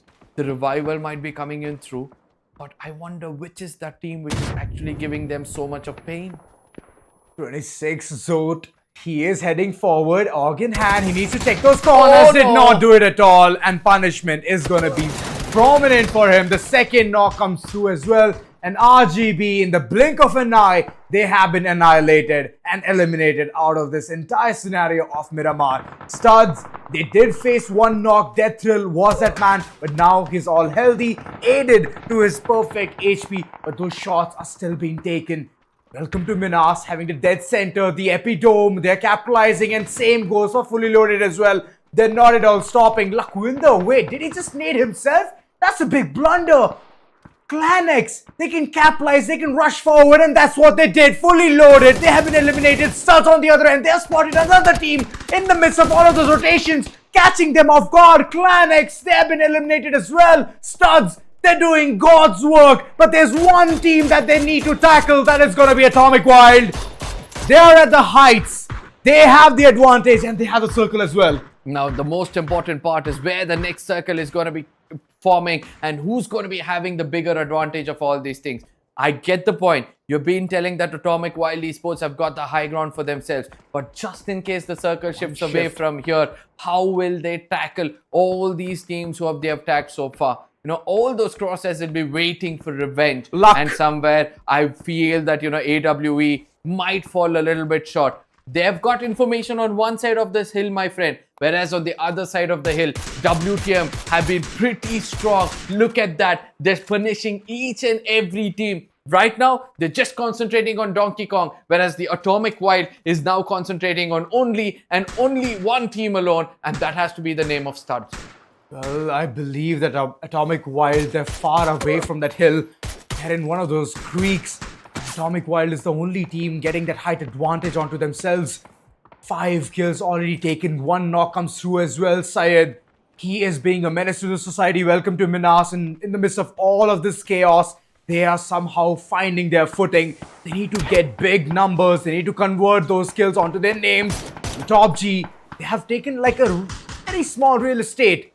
And they have to tackle so many situations. I mean, the first situation, yes, has to be the side of Team DAESH, right? They're going to be the first point of contact. Once they try to make it inside of the circle, on one side, you can see that AWE have got a 2-man split, right? They're going to be looking at this team first, trying to eradicate them. Then, at last, they're going to be coming to the epicenter, where Welcome to MINAS is being holding themselves. But DAESH, they understand that they need to get under the mountains because that is the only place for them to hide away from the crosshairs of AWE. But that's not going to be easy because right next to DAESH is going to be another team which has all the chances of getting this winner, chicken dinner. But look at that, Grace. He's going to be graceful enough to punish the opponent. Another one running out in the open. He's not going to stop himself. He's going to stop and put down another player, but the last man standing, he's gone in for a revival. Grace has put up a stun, and he's got to be pushing in. Can he get that final frag? Right behind the tree, he goes in for a peek. He puts him down, and he puts him down and under. Grace gets that perfect execution, but has he done the job? Has he completed the deed?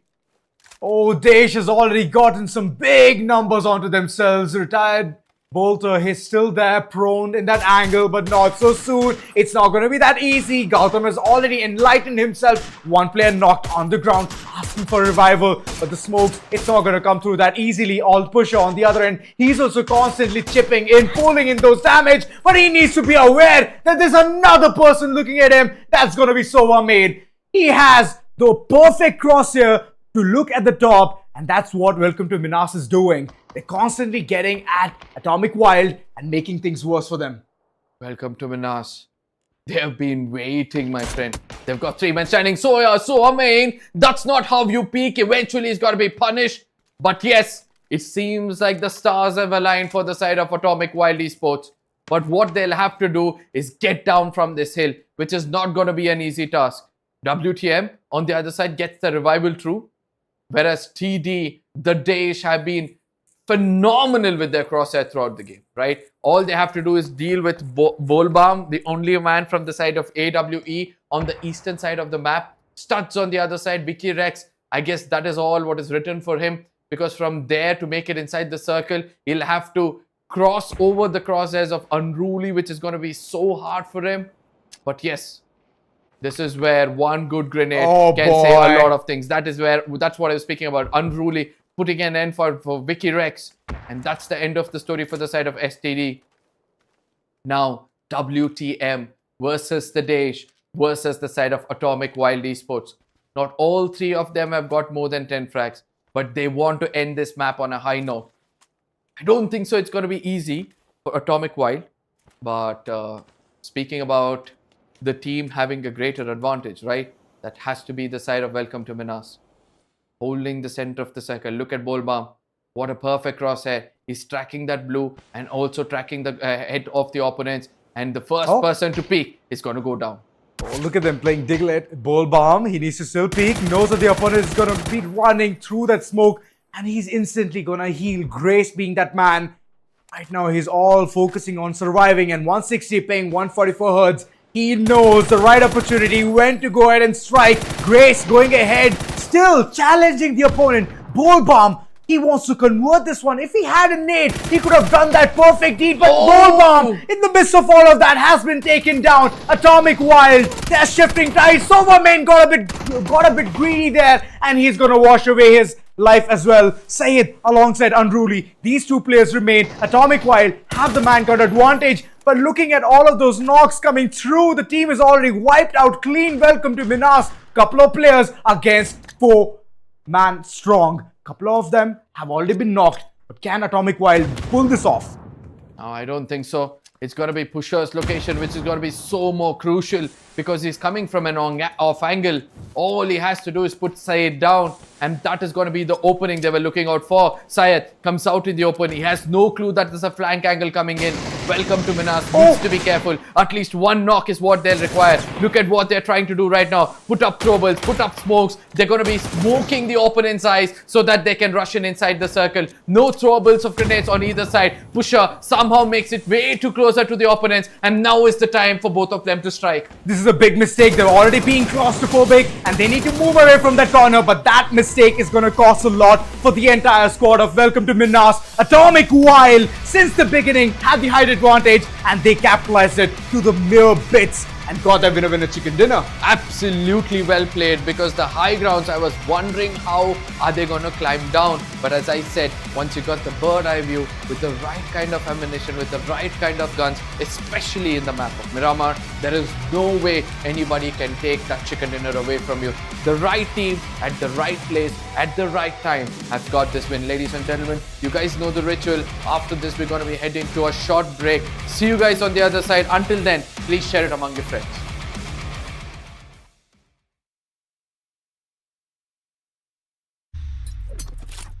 The Crucial Pro DDR5 RAM kit comes with a sleek, modern look that will complement any build. But aesthetics aside, it's the performance that really matters. So let's dive into it. The default JEDEC timings are 46, 45, 45, but it does come with 2 XMP and Expo settings for those looking for a little more performance. With XMP 3.0 Profile 1, you can push the speed up to 5600 megatransfers per second. If you prefer a slightly lower speed but tighter timings, Profile 2 offers 5200 megatransfers per second at 42, 42, 42 timings. We've run some benchmarks and stress tests to give you an idea of how it performs. In general, dropping the speed and tightening the timings with the second XMP/Expo profile yielded better results for us on our test system. Paired with a Ryzen 7800X 3D, we saw anywhere from a 1 to 5% performance bump depending on workloads. All in all, the Crucial Pro DDR5 64GB RAM kit by Micron is a fantastic choice for first-time builders and enthusiasts alike.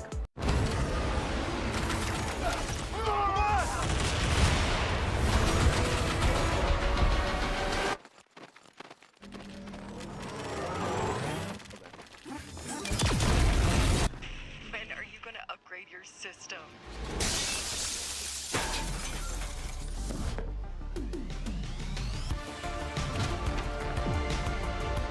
Alright, let's do this. Once there was a hunter who saw what others could not.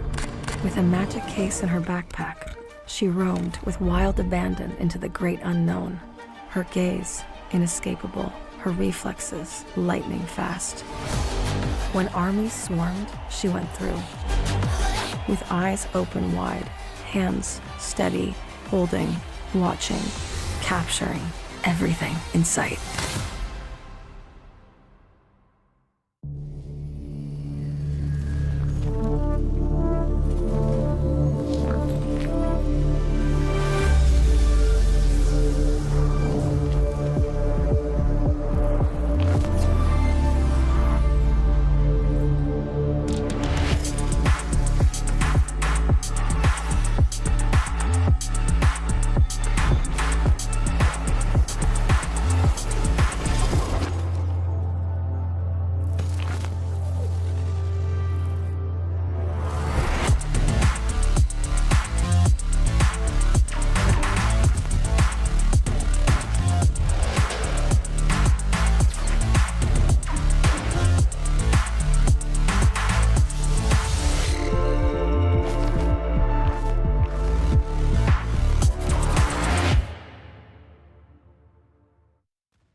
face. From dusk till dawn, I'm digging my way out the grave. From dusk till dawn, I'm sealing my fears in a beat. From dusk till dawn, I got to hell to raise. They've got a price to pay. From dusk till dawn, from dusk till dawn.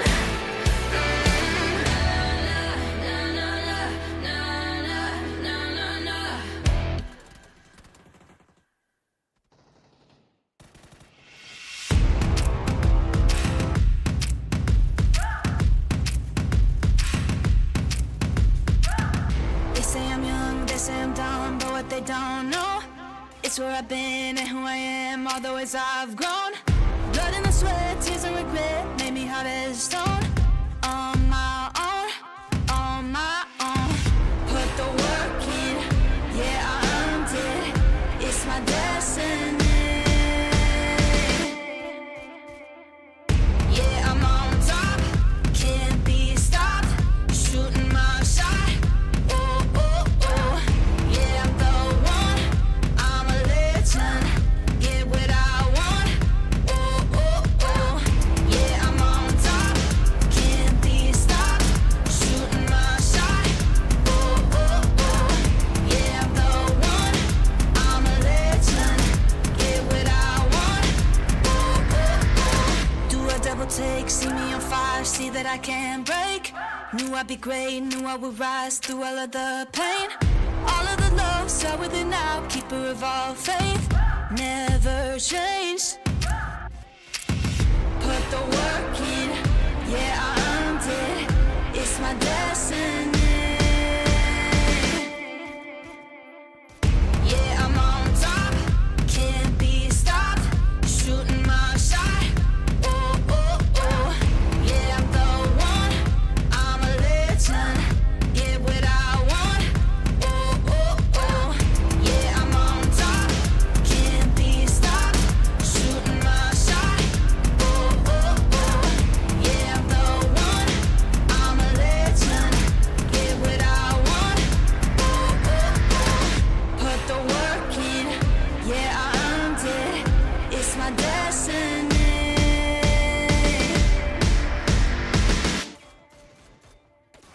Yeah, I'm on top, can't be stopped.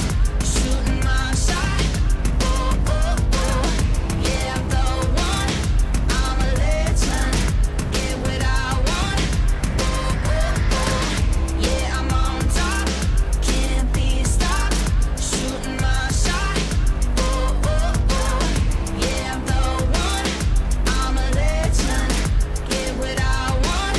Oh, oh, oh.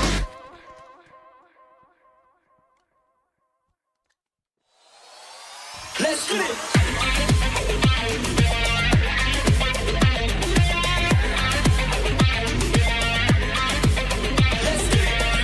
We stayed up all night talking about our differences in your little bed. Now today you say you call me on the phone before the end of the night. Well, it's approaching 9:30 and my patience is about to run dry. Oh, alright, alright. You're taking your time, but life when you're in my eyes. Now let me be honest for a second. This is so new to me. Oh, I never had a lover be as difficult as you're trying to be. Oh, it's manipulation, sexplanation, making all my senses run wild.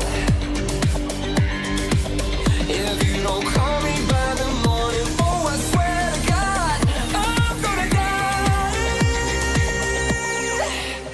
Pull on my heartstrings, you devil child. You're making me wonder if I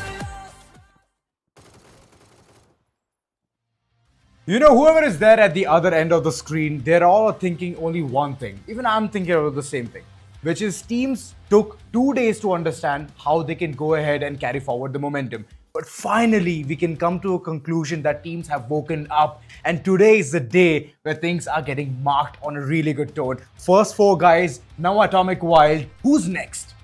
I mean, not only the teams, but also as casters, even we have woken up. Yeah. To be frank, because the first game, you predicted that it could be 4 guys. Yeah. Second game, I predicted it would be MINAS.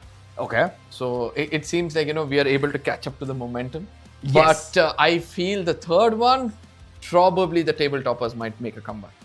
Probably, but looking at the way things are now shaping out to be good for them, and I'm just like liking it. I'm liking it. Earlier on, they did wreak a lot of havoc on multiple teams, Yep. getting all of those points, accumulating a grand total of, I believe, 155. But now is the time where you break the chain, and people have done it in such a good manner that I'm enjoying the entire pace of it, the action. And here's the thing, the room for teams to go ahead and catch up to the Exactly. table toppers. Yeah, exactly. So 4 guys, vouching for you guys in this game, even though you were not my initial choice, because if you guys make a 25-pointer over here, the story can be way too different. Speaking Exactly. about the story, let's speak about the previous story which just took place. Looking at the stats of the previous match, we'll be getting a clearer picture as to what the numbers look like, with headshots depleting, obviously, because not many were connected. It was a mid-range battle, but the longest kill distance is something which is a little bit disappointing for the map of Miramar. Of course, it is disappointing. Damage has overall come to a point where we can come in those neutral zones and say that yes, it has made up to the entire expectation part. Total kills being 62, total knocks, even though we can see it's 80. And look at the healing, 293. And in the end of the circles, we could see multiple teams still struggling and reaching in towards the epidome. And most of them could not. Welcome to MINAS, they were blessed. They were in the dead center. But eventually, their height at disadvantage, which they had, right, that just caught up to them. Yeah, but the total damage being dealt, it's good to see it's reaching 15,000. I mean, just because, yes, there were a very small loopholes from coming in from several teams, I was expecting more of those damage to be present in this game. But as you said, the healings is a little bit lower in comparison. The total number of knocks, rather, it remains the same, but for both Erangel as well as Miramar. Astounding number, and teams, I believe that they want to just carry forward the same kind of performance from the game 1, and game number 2 has already been completed. So yeah, I want to understand what the stats of the winner chicken dinners are going to be, to know more about the points that they've attained. Now the production is not going to delay with that. I believe, yes. For a second, I felt like, they might have made a mistake. And then I realized, wait, they were a 3-man squad at the end of the day. And they did conquer a chicken dinner with it. Yes, Micron did get taken on with no knocks, no finishes whatsoever. It did give an initial 36 damage, which is kind of not considerate. But 25 minutes of survival shows that the position they were holding was good enough for the complete squad to be alive until the final circle. You know what? Hey, it's W production after all. They'll never miss any detail. So this is the place where we can go ahead and tell total 19 points have been secured from the likes of Atomic Wild. 6 is what all Pusher could get. And that's big. Exactly. I mean, clinical as they can be, the complete squad. On one side, we can see Gautam with just 300 damage has acquired 3 kills, whereas on the other side, Pusher has got 800 damage and 6 kills. But the man who did a lot of heavy lifting, trying to keep enemies at bay, making sure he gives that initial damage so that his teammates can shine, all of those credits has to go to Bolbam, who's got 700 damage and yet not registered any Very kinds precise. of kills. Yeah. So I would love to see him support the team more. But ladies and gentlemen, let's head into the match standings to understand how much gap is still left out between the top 2 positions. 4 guys had to come up with something big in this game, but it seems like they felt not just short. I mean, they fell into a big pit. They've fallen into a pit that there's no comeback from. 0 points is what they've attained, giving a lot many teams the opportunity to dethrone them. But the 25-pointer of a game itself has given them the lead that multiple teams are just going to take equal amount of time to live up to the expectation.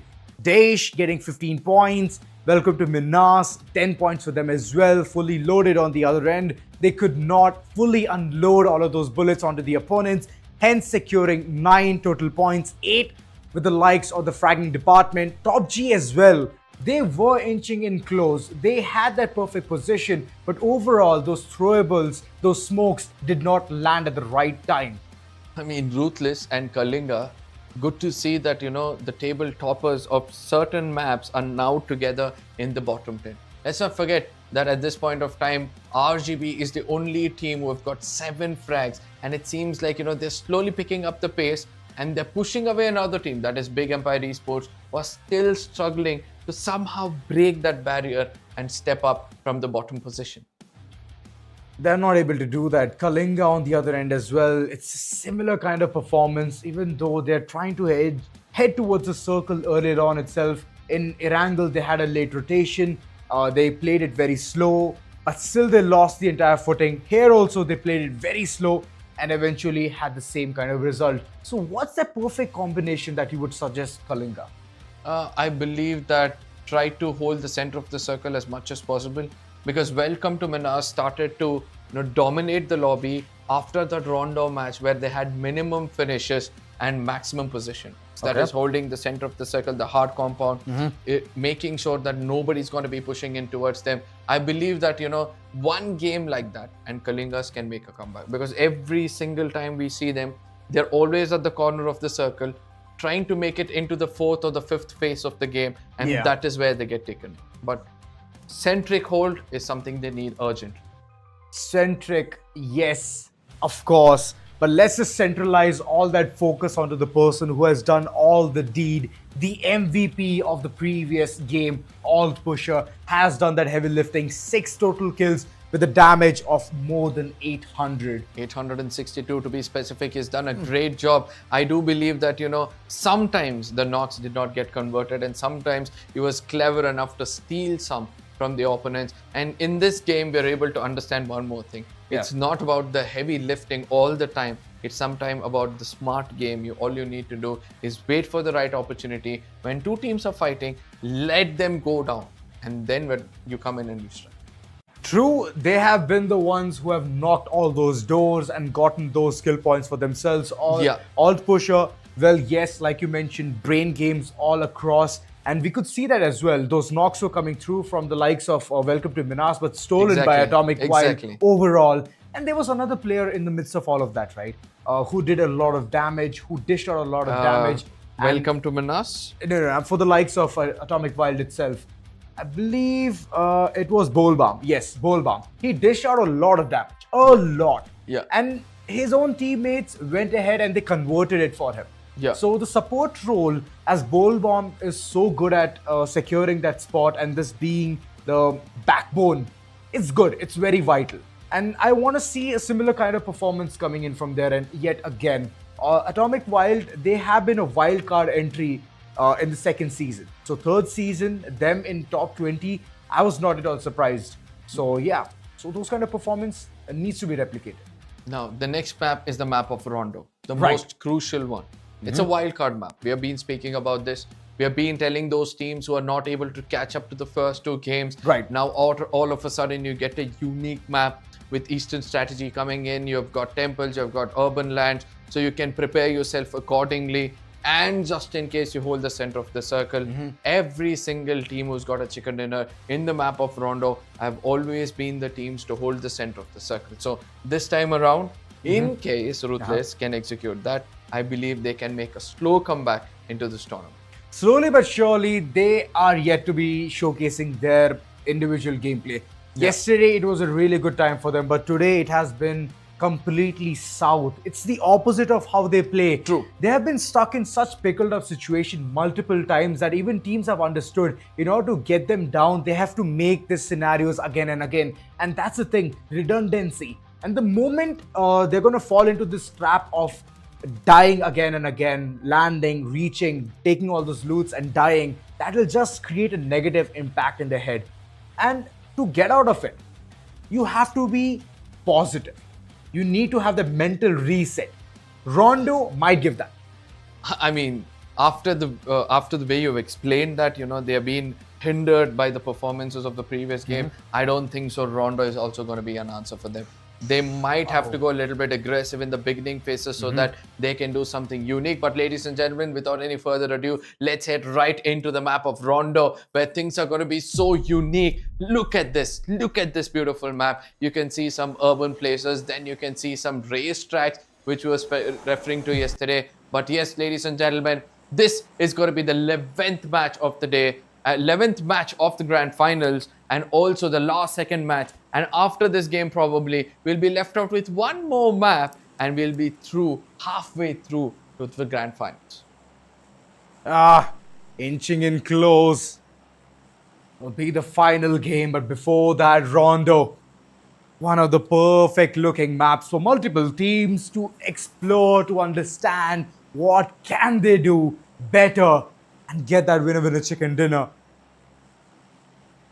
Jiang being one of the places for the likes of TOPG, they are heading towards that area, and Ruthless, they are looking for an early drop clash itself against ClanX. So this big decision, I hope it's going to be favoring Ruthless and not the other team, because the confidence, like we spoke about, if they want to go ahead and have a good start, that needs to be picture perfect. ClanX, even though they have those individual gameplays set accordingly, we have seen them being very cordial about those pushes. But before we could even come to any conclusion, where will this entire story head towards? Oh, you speak about the story, but I'm still thinking who's going to be the protagonist of this map. Who's the team which can get that chicken dinner? Look at the western side of the map. You have Z Warriors, and there's a small cluster over there, because with the Z Warriors, I believe the Donkey Kongs are also over there. With them, the Kalinga, right? There's one patch. To the southern side of the map, there you have Ruthless next to ClanX, and we did see that ClanX were clever enough to somehow put an end for them, right? And then to the northern eastern side of the map, you have got the DAESH, welcome to MINAS, the studs. And right to the epicenter of the map, you have the likes of Fully Loaded as well as Team ZENSE. So action is going to take place at several corners of the map, and due to which it's going to be so hard for us to say which are those teams which might make it to the center of the circle. You know, the only few teams I can see on the radar is OR alongside Four Guys and Atomic Wild, but what a beautiful start. The DAESH, they've already eliminated and wiped out one team clean. And that is the team of Krulix, rather, this time around, because Krulix yesterday had done something ruthless when it comes to the southern side of the map, but this time around they chose the wrong neighbors and they're going to be punished. Whereas towards Deja vu. Yeah, you can say it that way. But Ruthless versus ClanX, this is going to be a fight we have to watch out for, because probably the path of redemption is what Ruthless is going to be at, whereas ClanX on the other side would love to execute what they did previously. Oh boy, ClanX. The clash is yet to begin, and this time it's again the same story, same place, same location. But what will be the outcome? For now, the scoreline looks like 1-0. 1 for the likes of ClanX and 0 for the likes of Ruthless. Now, somewhere I was confused that it is Krulix who did the assault yesterday, but now things have made it much more clearer for me. ClanX is the team which did challenge the big dogs and showed them that, they can be stopped in the tracks. And with the loss of confidence, we were able to see that Ruthless right now trying to be a pack of wolves rather than spreading around. Yesterday, that was the same mistake they did, and they had to pay a very hefty price. And today also, I do believe that they're going to be facing something similar. Look at this, a launcher in hand, M79. And if he's got the right kind of grenades and smokes, then he can just launch it to the faces of the opponents. Oh, Ghostia! He's got that perfect angle. He could have started things off on a very good note for the team. But, Ruthless, Slacky. Even he's got an 8x and M14. So it's going to be a very interesting affair, as the first point of contact is going to be over here between these two teams. Oh boy, this fight, they're not even closing in. Ruthless, no misguided steps. All calculative is what they want to go ahead and take. 10 toes when they do the business is what they're stating at this point of time. Ruthless heading back for now. We're going to find some really good, decent loot and then go ahead and engage yet again. But calling off those shots somewhat makes the entire story, the narrative, a bit soft. Now, this is where things are going to get interesting. One, Nazgul's position, right? He's going to be on the roof, and the opponents are also thinking the same. If you see, there's one player, I think it's Suman, who's also thinking the same, who's also got another roof for himself. But Raccoon's position in the minimap, ladies and gentlemen, that is where I would like to give your attention to the complete left-hand side, where he's got an off angle where he can push in if required. And I believe that the first team to get knocked out is going to be facing a lot of retaliation. The one advantage, obviously, which Ruthless have got is the getaway vehicle. Yes, that is what they choose to do. A very, very wise decision. Sometimes you don't take a fight and you live longer. It's just going to reward you much more better in the further stages of the game. Defense is the best offense. Yeah. That's what I want to say. And also, if you dodge a bullet, you live 100 years. Ooh! Well said there, Raka. Well said. Wow. Donkey Kong. There was a revival being struck right underneath the nose of Bongster, but the entire team is aware. They could hear all of those syringes being utilized and applied. Look at them getting 3 early kills already. And who was the team? It was Z Warriors going down in the dust. Now, amongst all these things, I really want to understand what is the bottom teams doing. One, yes, KALINGA, they have a very, very big split. Whereas Ruthless on the other side, I'm a bit shocked to see what they're doing over here. All 4 players in a single vehicle, and they're kind of heading towards a place which is kind of clustered with 4 guys. And you do not want to be in the crosshairs of 4 guys at this point of time. It seems like both of them are also driving into a same point, buggy. converging into a same point. Yes, you correctly whispered it into their ears. Slacky gets into a buggy, and that will be more than enough. Right? Now one person can eventually grab all the attention, whereas the other 3 can get down and do the shooting. Oh boy, divide and conquer. Ruthless finding another car, and this also is going to be picked off clean. It's like they're carrying all of these cars to success. 4 guys already spotting all of these shenanigans, and soon might be fire time for them. Risen on the other corner. It's a big split. It's a deadly trap nonetheless. Risen, he has gotten down, taking a couple of shots, but all of them miss. It's only 1 or 2 which gets connected. Risen, he's up to the task, but yet again, if he fails, then the entire team might crumble, and it goes for a reload. Oh, could not sing the song of death. And Ruthless, for now, they're going to escape this entire situation. 21 HP is what I can see on the IGL. Running, keeping their tails tucked in.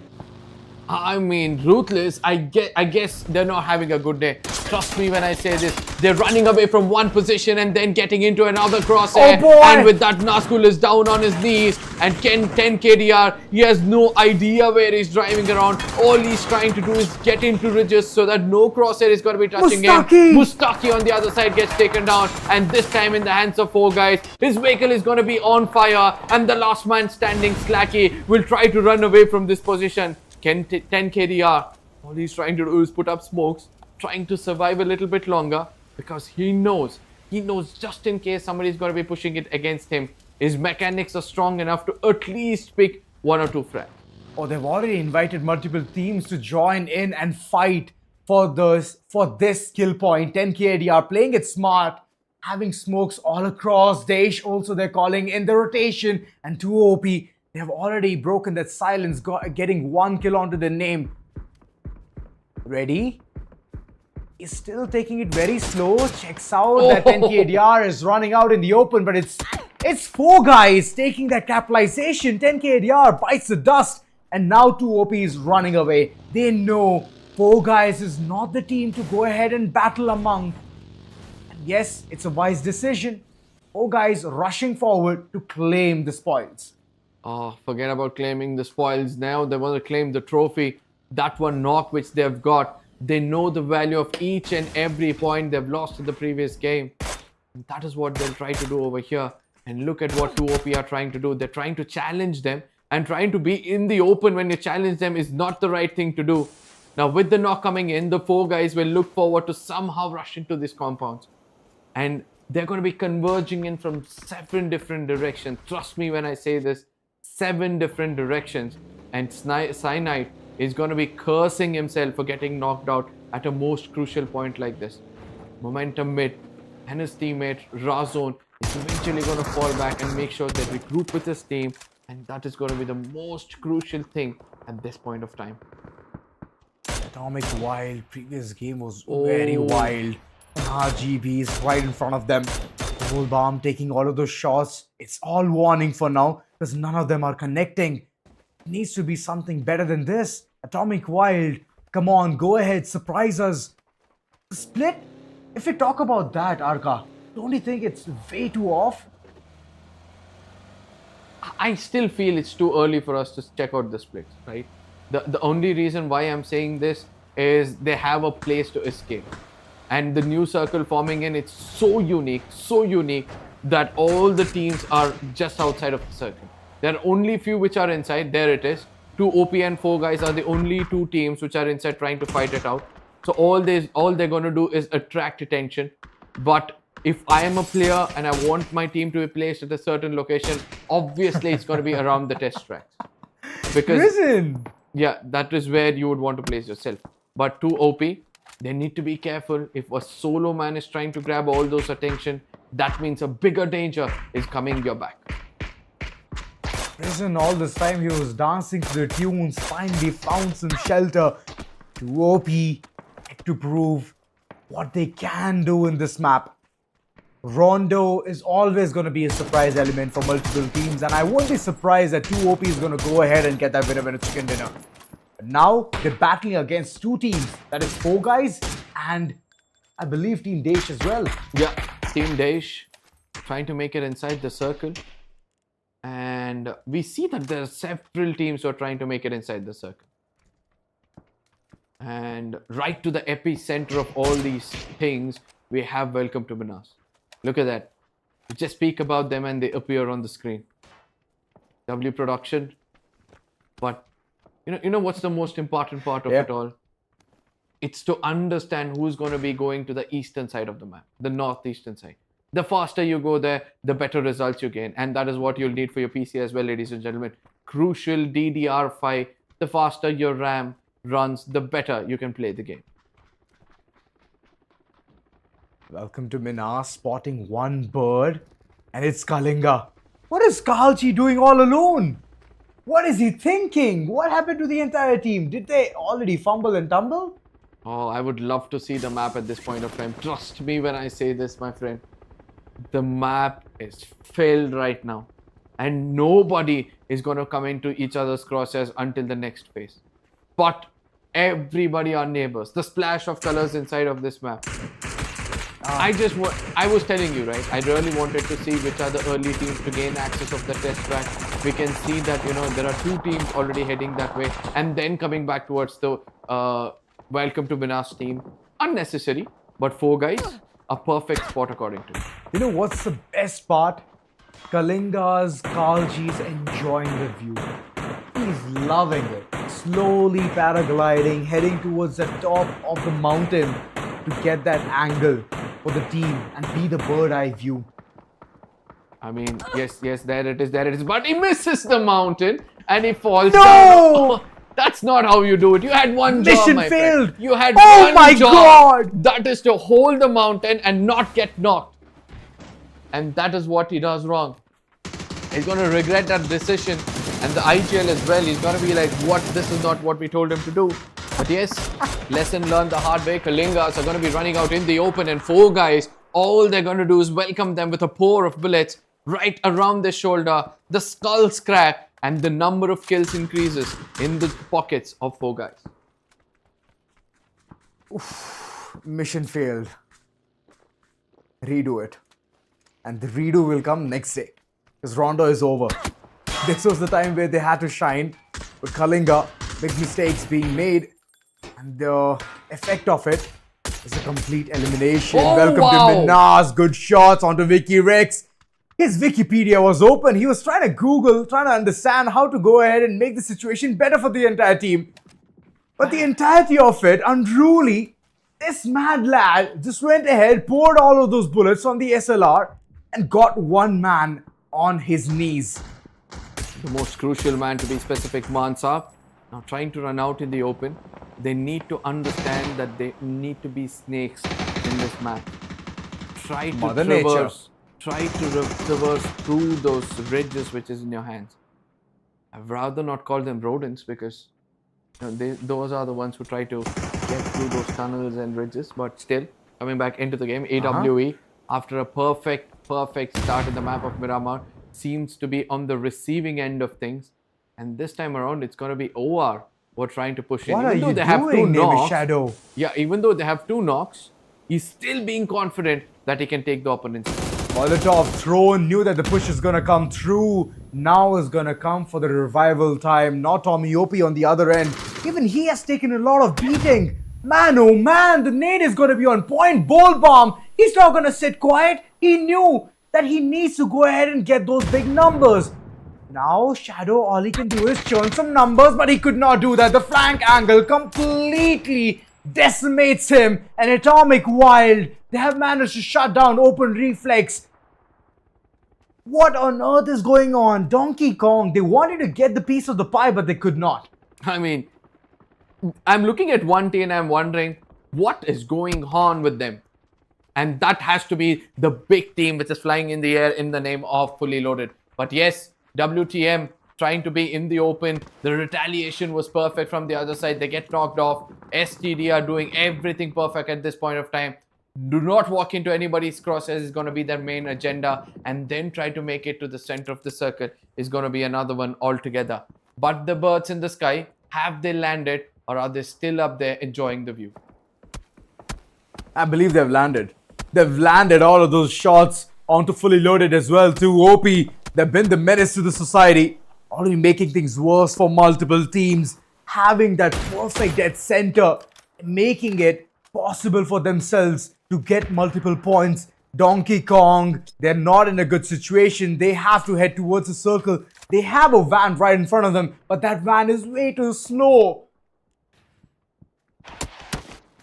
Donkey Kong, just make it inside the circle. That's the most important thing to do. I understand your star player Bonkster is right now down on his knees, but what's more important is not only to get the revivals through, but find a way to make it inside the circle. Because not just one team, there are several teams who are ready to welcome you with a pour of bullets. Oh yes, boy. RGB gets eliminated on the other side. Now the off-angle will held. The angle. AWE, he's just going to wait. He's going to make sure that he connects at least one or two shots. There it is. Another player Couple gets taken knocks. down. This is what happens when you overcommit, when you don't take a harsh decision of making it inside the circle. Sometimes I understand you need the man advantage, but not on a cost of losing yourself in the process. Oh, the revival, it did not come on time. Donkey Kong, the barrels are rolling onto themselves and they're not able to dodge it. Kitty cat, the last man standing, what can he do? He has a good advantage, he can go ahead and capitalize as well, but tackling so many teams is gonna be very tough. I mean, either he can roar or he can mew. Trust me. I felt personal. Harka, that I felt Hey, come on. If he's able to pick up frags, then he's going to roar. I'm just pulling the leg. Or else, right now, all he can do is tuck his tail, mew, and run away, and that's the best option. He can feel right now. Whereas on the other side, Team DAESH, they just grab my attention in between my speech to pick up so many frags amongst all these plays. AWE slowly making it inside the circle. Look at that. It's going to be drive and shoot strategy which is going to be coming in. And I don't think so it's a clever one, because not far away is 4 guys who's been holding 4 different angles and now trying to make it inside the circle. There could be a little bit of trouble. Slacksky, even he's making his way inside, but in the middle of that, Karku is gonna catch him off guard, and 4 guys, they're the one to shut yet again this entire team. Ruthless. It's done. I don't know. I hope they've got at least 1 point in this game. They ran away from the fight initially. I'm still thinking. Yeah, they ran away from a fight initially, but I did not see them in the kill feed. Or was I busy with another fight? Could be. But WTM from the time I see them in this position, right, all they have done is taken damage and not dealt any. I might sound harsh, but look at their helmets. Right now, I'm looking at mid-cap with no helmet. Syed with a helmet which is almost exploded. And every single team around knows that this is the only big target which they can aim on. And yes, with them being busy with all the teams out there, they forgot that they have to make it inside the circle. And due to which studs who are inside the circle will now have a great opening to put an end to this team. Very close. Not that far. It's all about these executions. Welcome to MINAS, taking all those shots. They're busy doing their own things. They're constantly making teams feel that they're pressurizing them, pushing them. And that's what they're not doing. It's all a deception. It's all a mirage. I hope they don't jump into the water. Yeah, I'm hoping the same. Well, let's see, ladies and gentlemen, things are getting much more interesting in this final phase, or rather in the fifth phase. For the first time in the map of Rondo, we're able to see 8 teams fighting it out to the center of the circle. No hard compounds to be specific. The only one which is visible right now in the hands of Welcome to MINAS. Yet again, they want to gain information before they make it inside the circle. But all they can see and hear is some gunshots between 2 teams to the eastern side. And they have no clue what's happening on the western side. And there it is. Western side, it's going to be AW versus 4J. All of them walking for one good grenade. And Pusher is going to be landing the final one. The 4 guys have just walked in and got decimated in the hands of AWE. I would say that, I've always wanted to say this from a long time. One good grenade is equivalent to a fully wasted mag. And this time around, I can see one good grenade has done the deed. Oh, indeed it has. Atomic White, they're looking very strong. And on the other end, the other shore, it is the DAESH. They're also constantly wreaking havoc here. Looking at the last man standing from the likes of fully loaded. He's still alive, he's surviving, but not so soon. He's gonna go home. As you could see, you too good. Could not even land a single bullet onto the opponent. Atomic Wild, they're constantly keeping things under check. Welcome to MINAS is under the radar, and Welcome to MINAS is fighting another team. That is Studs. Oh, Studs. Studs need to survive. Studs need points on the table. And I don't think so it's an easy job for them. Atomic Wild, Micron down on his knees. But yes, the cover of the rocks is going to give them an opportunity to go in for the revival. Nobody to backstab them. The eastern side of the map completely under their control. And for the first time ever in this game, I'm able to see the team holding the center. There's no team holding the center of the circle, first of all. And the team which is right now having a bit of a high ground, who's been aggressive, have been playing very well. Oh my goodness. Did I speak way too early? Look at how the circle has formed up. All of a sudden, it's going to be 2 OP who's going to be holding the only hard compound inside the circle and the only circle center for themselves. Yes, they're going to be challenged by that of the DAESH as well.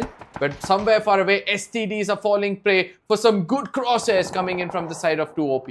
2OP, Top G, it is working out. 2OP have been eliminated. DAESH, they are constantly going ahead and dominating this entire scenario of Rondo. Somehow those suppressing fires are coming through. It is gonna knock one player from the likes of Team DAESH, and the revival isn't gonna come through. It's right behind the van. Another one goes down. Why would you make this mistake? Throw in some smoke. That's how you go ahead and convert things, not go in raw. DAESH have made a big mistake, and it's gonna be counting till the end. Atomic Wild, 13 strong kills onto their likes, and they're heading towards the circle as well. What on earth am I seeing? I don't think so. The DAESH are over. I still see the last man standing. Is he over there? Yes, he goes in for a revival. It's going to be a 2v3 situation somewhere far away. But WTM, they know that they need to convert one finish over here. But yes, the push is going to be inevitable. One grenade goes in. A player gets finished off. The last man obviously is going to be in the final building. And that is what they're trying to do. Bring that last man. The complete force they're holding in their hand. A Molotov. And then a flash comes in. All is going to be stunned and then taken down. Oh my god. Is this Atomic exploding in the map of Rondo? Yes, they are. Well, blind as a bat over here. Could not do anything. Last man standing of DAESH. And look at Welcome to MINAS running wild in the open. This is no man's land. You cannot run like that. Gautam taking those shots, but unfortunately, none of that land. Welcome to MINAS. Do they have the chance to head towards the circle? They're still running through the open field. There's only one man who was caught in the middle of all of this action. Madcap is going to be the man. He's going to be nullified, seal the deal. Welcome to MINAS Sayed. Even though he's knocked, they have the opportunity. TOPG, undivided attention. What can they do?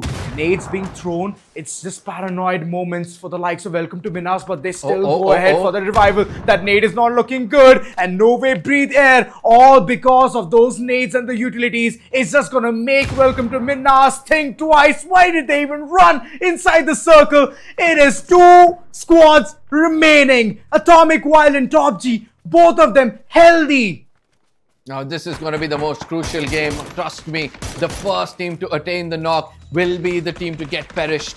TOPG trying to make it inside the circle. It's a two-way battle for them. From one side is the blue zone, on the other side is the most cruel, the most dominating, the most amazing team of Wild Atomic. But eventually the retaliation comes through as well. The last man standing, all he has to do is a 1v4 and he's got information. Gonna be throwing a Molotov, but it's way too late, ladies and gentlemen. A complete domination coming in from a single team. Atomic Wild Esports, after that momentum build up in the map of Miramar, they carry it forward into the map of Rondo. One more chicken dinner coming in from this team. We can expect them to be prepared to dethrone RUTHLESS, who is on the top of the table. 19 total kills is what Atomic Wild has alongside the winner chicken dinner. This team is unstoppable. But now we have to take a small little break. See you on the other side.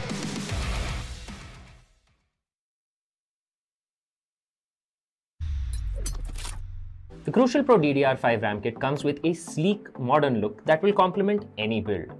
But aesthetics aside, it's the performance that really matters. So let's dive into it. The default JEDEC timings are 46, 45, 45, but it does come with 2 XMP and Expo settings for those looking for a little more performance. With XMP 3.0 Profile 1, you can push the speed up to 5600 megatransfers per second. If you prefer a slightly lower speed but tighter timings, Profile 2 offers 5200 megatransfers per second at 42, 42, 42 timings. We've run some benchmarks and stress tests to give you an idea of how it performs. In general, dropping the speed and tightening the timings with the second XMP/Expo profile yielded better results for us on our test system. Paired with a Ryzen 7800X 3D, we saw anywhere from a 1 to 5% performance bump depending on workloads. All in all, the Crucial Pro DDR5 64GB RAM kit by Micron is a fantastic choice for first-time builders and enthusiasts alike.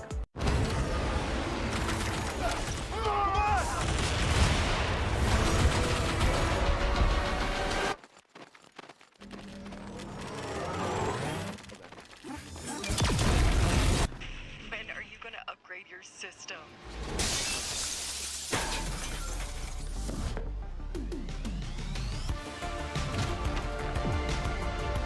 Alright, let's do this. Once there was a hunter who saw what others could not. With a magic case in her backpack, she roamed with wild abandon into the great unknown. Her gaze inescapable, her reflexes lightning fast. When armies swarmed, she went through. With eyes open wide, hands steady, holding, watching, capturing everything in sight.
There's medicine I can take. Wait until the sun goes down. That's when I can let it out. You can call me crazy, I call it fate. Transformation taking over me. From dusk till dawn, I'm digging my way up the grave. From dusk till dawn, I'm staring my fears in the face. From dusk till dawn, I got to hell to raise. They've got a price to pay. From dusk till dawn, from dusk till dawn.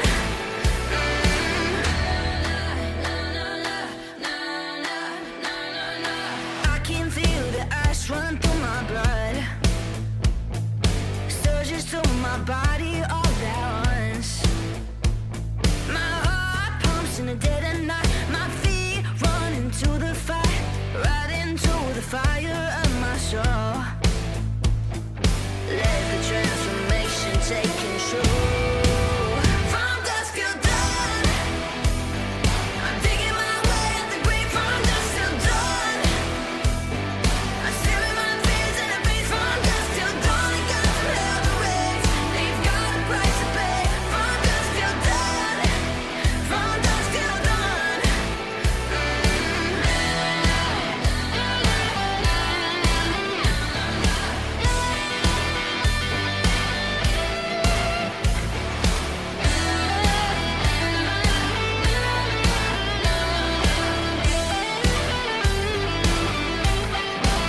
From dusk till dawn, I'm digging my way out the grave. From dusk till dawn, I'm staring my fears in the face. From dusk till dawn, I'm digging my way out the grave. From dusk till dawn, I'm staring my fears in the face. From dusk till dawn, I got to hell to raise. They've got a price to pay. From dusk till dawn, from dusk till dawn.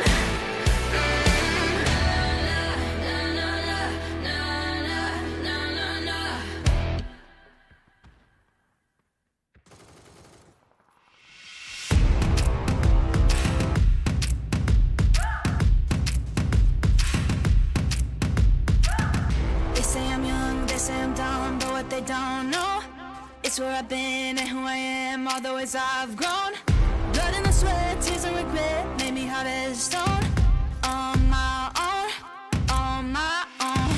Put the work in, yeah, I earned it. It's my destiny. Yeah, I'm on top, can't be stopped.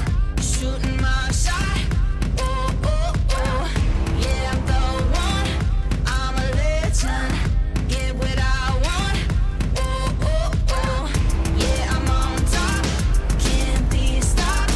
Shooting my shot. Oh, oh, oh. Yeah, I'm the one. I'm a legend. Get what I want. Oh, oh, oh. Do a double take, see me on fire, see that I can't break. Knew I'd be great, knew I would rise through all of the pain. All of the love, so within now, keeper of all faith. Never change. Put the work in, yeah, I earned it. It's my destiny. Yeah, I'm on top, can't be stopped. Shooting my shot. Oh, oh, oh. Yeah, I'm the one. I'm a legend. Get what I want. Oh, oh, oh. Yeah, I'm on top, can't be stopped. Shooting my shot. Oh, oh, oh. Yeah, I'm the one. I'm a legend.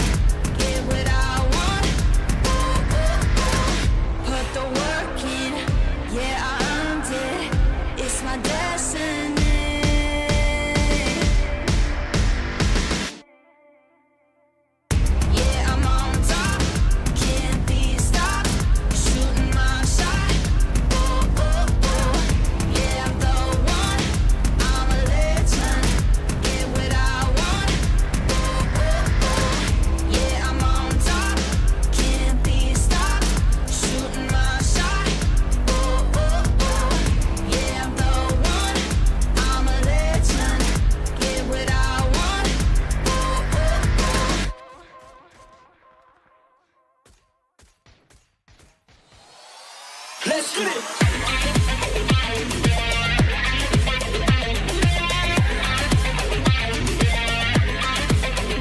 get it.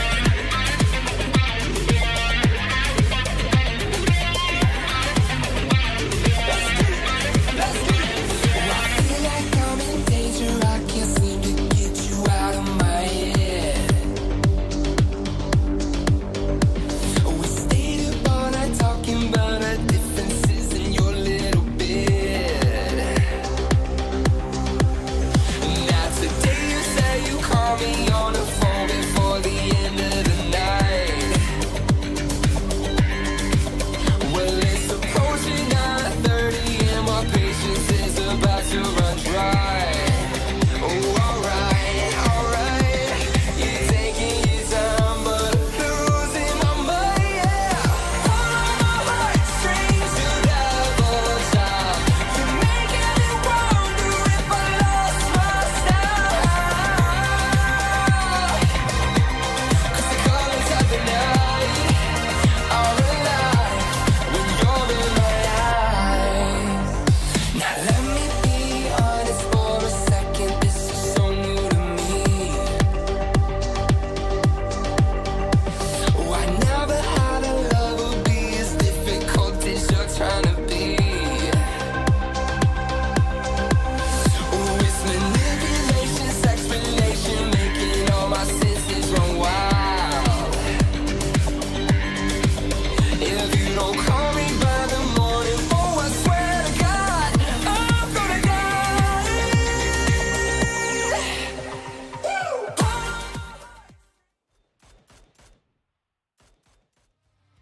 Welcome back, ladies and gentlemen. You guys are watching the Esports Club Showdown Series.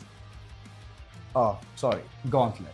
Oh, wow. I messed up major, guys. I messed up major. You guys are watching the Gauntlet Season 3 for PUBG Battleground. And well, this is the entire scenario, right? Atomic Wild might as well just go ahead, put their name in that periodic table. I mean, I didn't feel that you made a mistake there. Looking at how the team has been playing, especially, the Atomics are going down. Actually, they're putting a showdown out there. Okay. They're making sure that no team stands in front of them, in front of that showdown. So I wouldn't put you under the bus. But yes, ladies and gentlemen, if you guys are enjoying this, do not forget to like, subscribe and share. We're going to be heading back to what has happened so far. The map was fantabulous for one single team out there. That True. has to be the Atomics. For the first time ever, I'm able to see them actually come out to their true potential. Because every single time, let it be a mid-range fight, a close-range fight, they would have done a great job. Well, true, they have been doing some really good job already. And Atomic Wild, for now, let's just go ahead and understand with the statistics itself and know what they've done better. How many knocks have come through, how many kills, and alongside the damage as well. Oh yes, the damage might have decreased, but I'm 100% sure most of it came from a single team alone. But on the other side, the total number of kills has also been depleting. The knocks has also been depleting. The headshots also have been depleting. That shows that the survival time of all the teams have increased to the highest, as the fights have not taken that drastically or that quickly as we expected it to be. True, overall, even the longest kill distance, we did see welcome to MINAS going ahead, getting that height advantage on top of the entire tower, and they were hoping to aim those shots. They did land a few, and I believe that's where we could see the longest kill distance coming forward. Headshots, yes, similar, yada yada. The story seems very redundant, right? And this time, Rondo has a very negative impact.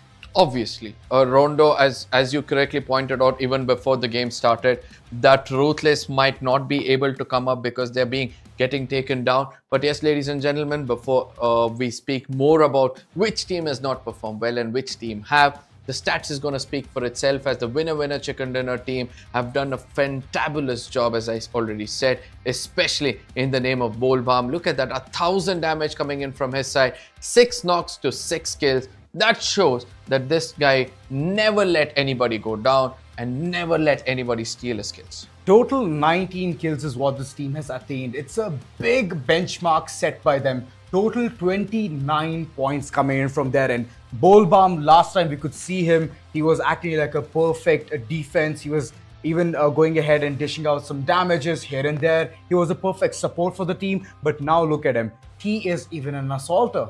Oh, yes.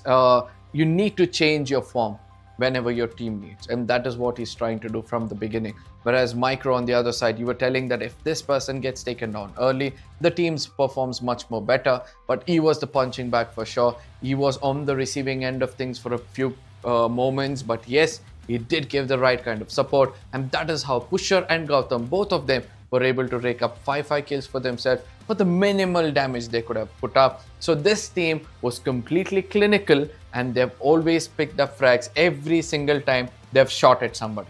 Well, before all of that, let's just go ahead and see those contributions from the other teams as well, who and all have reached towards a double digit and what kind of boost it's going to give. I know you all are sitting out there and doing the mathematics for us, so let's just go ahead and see.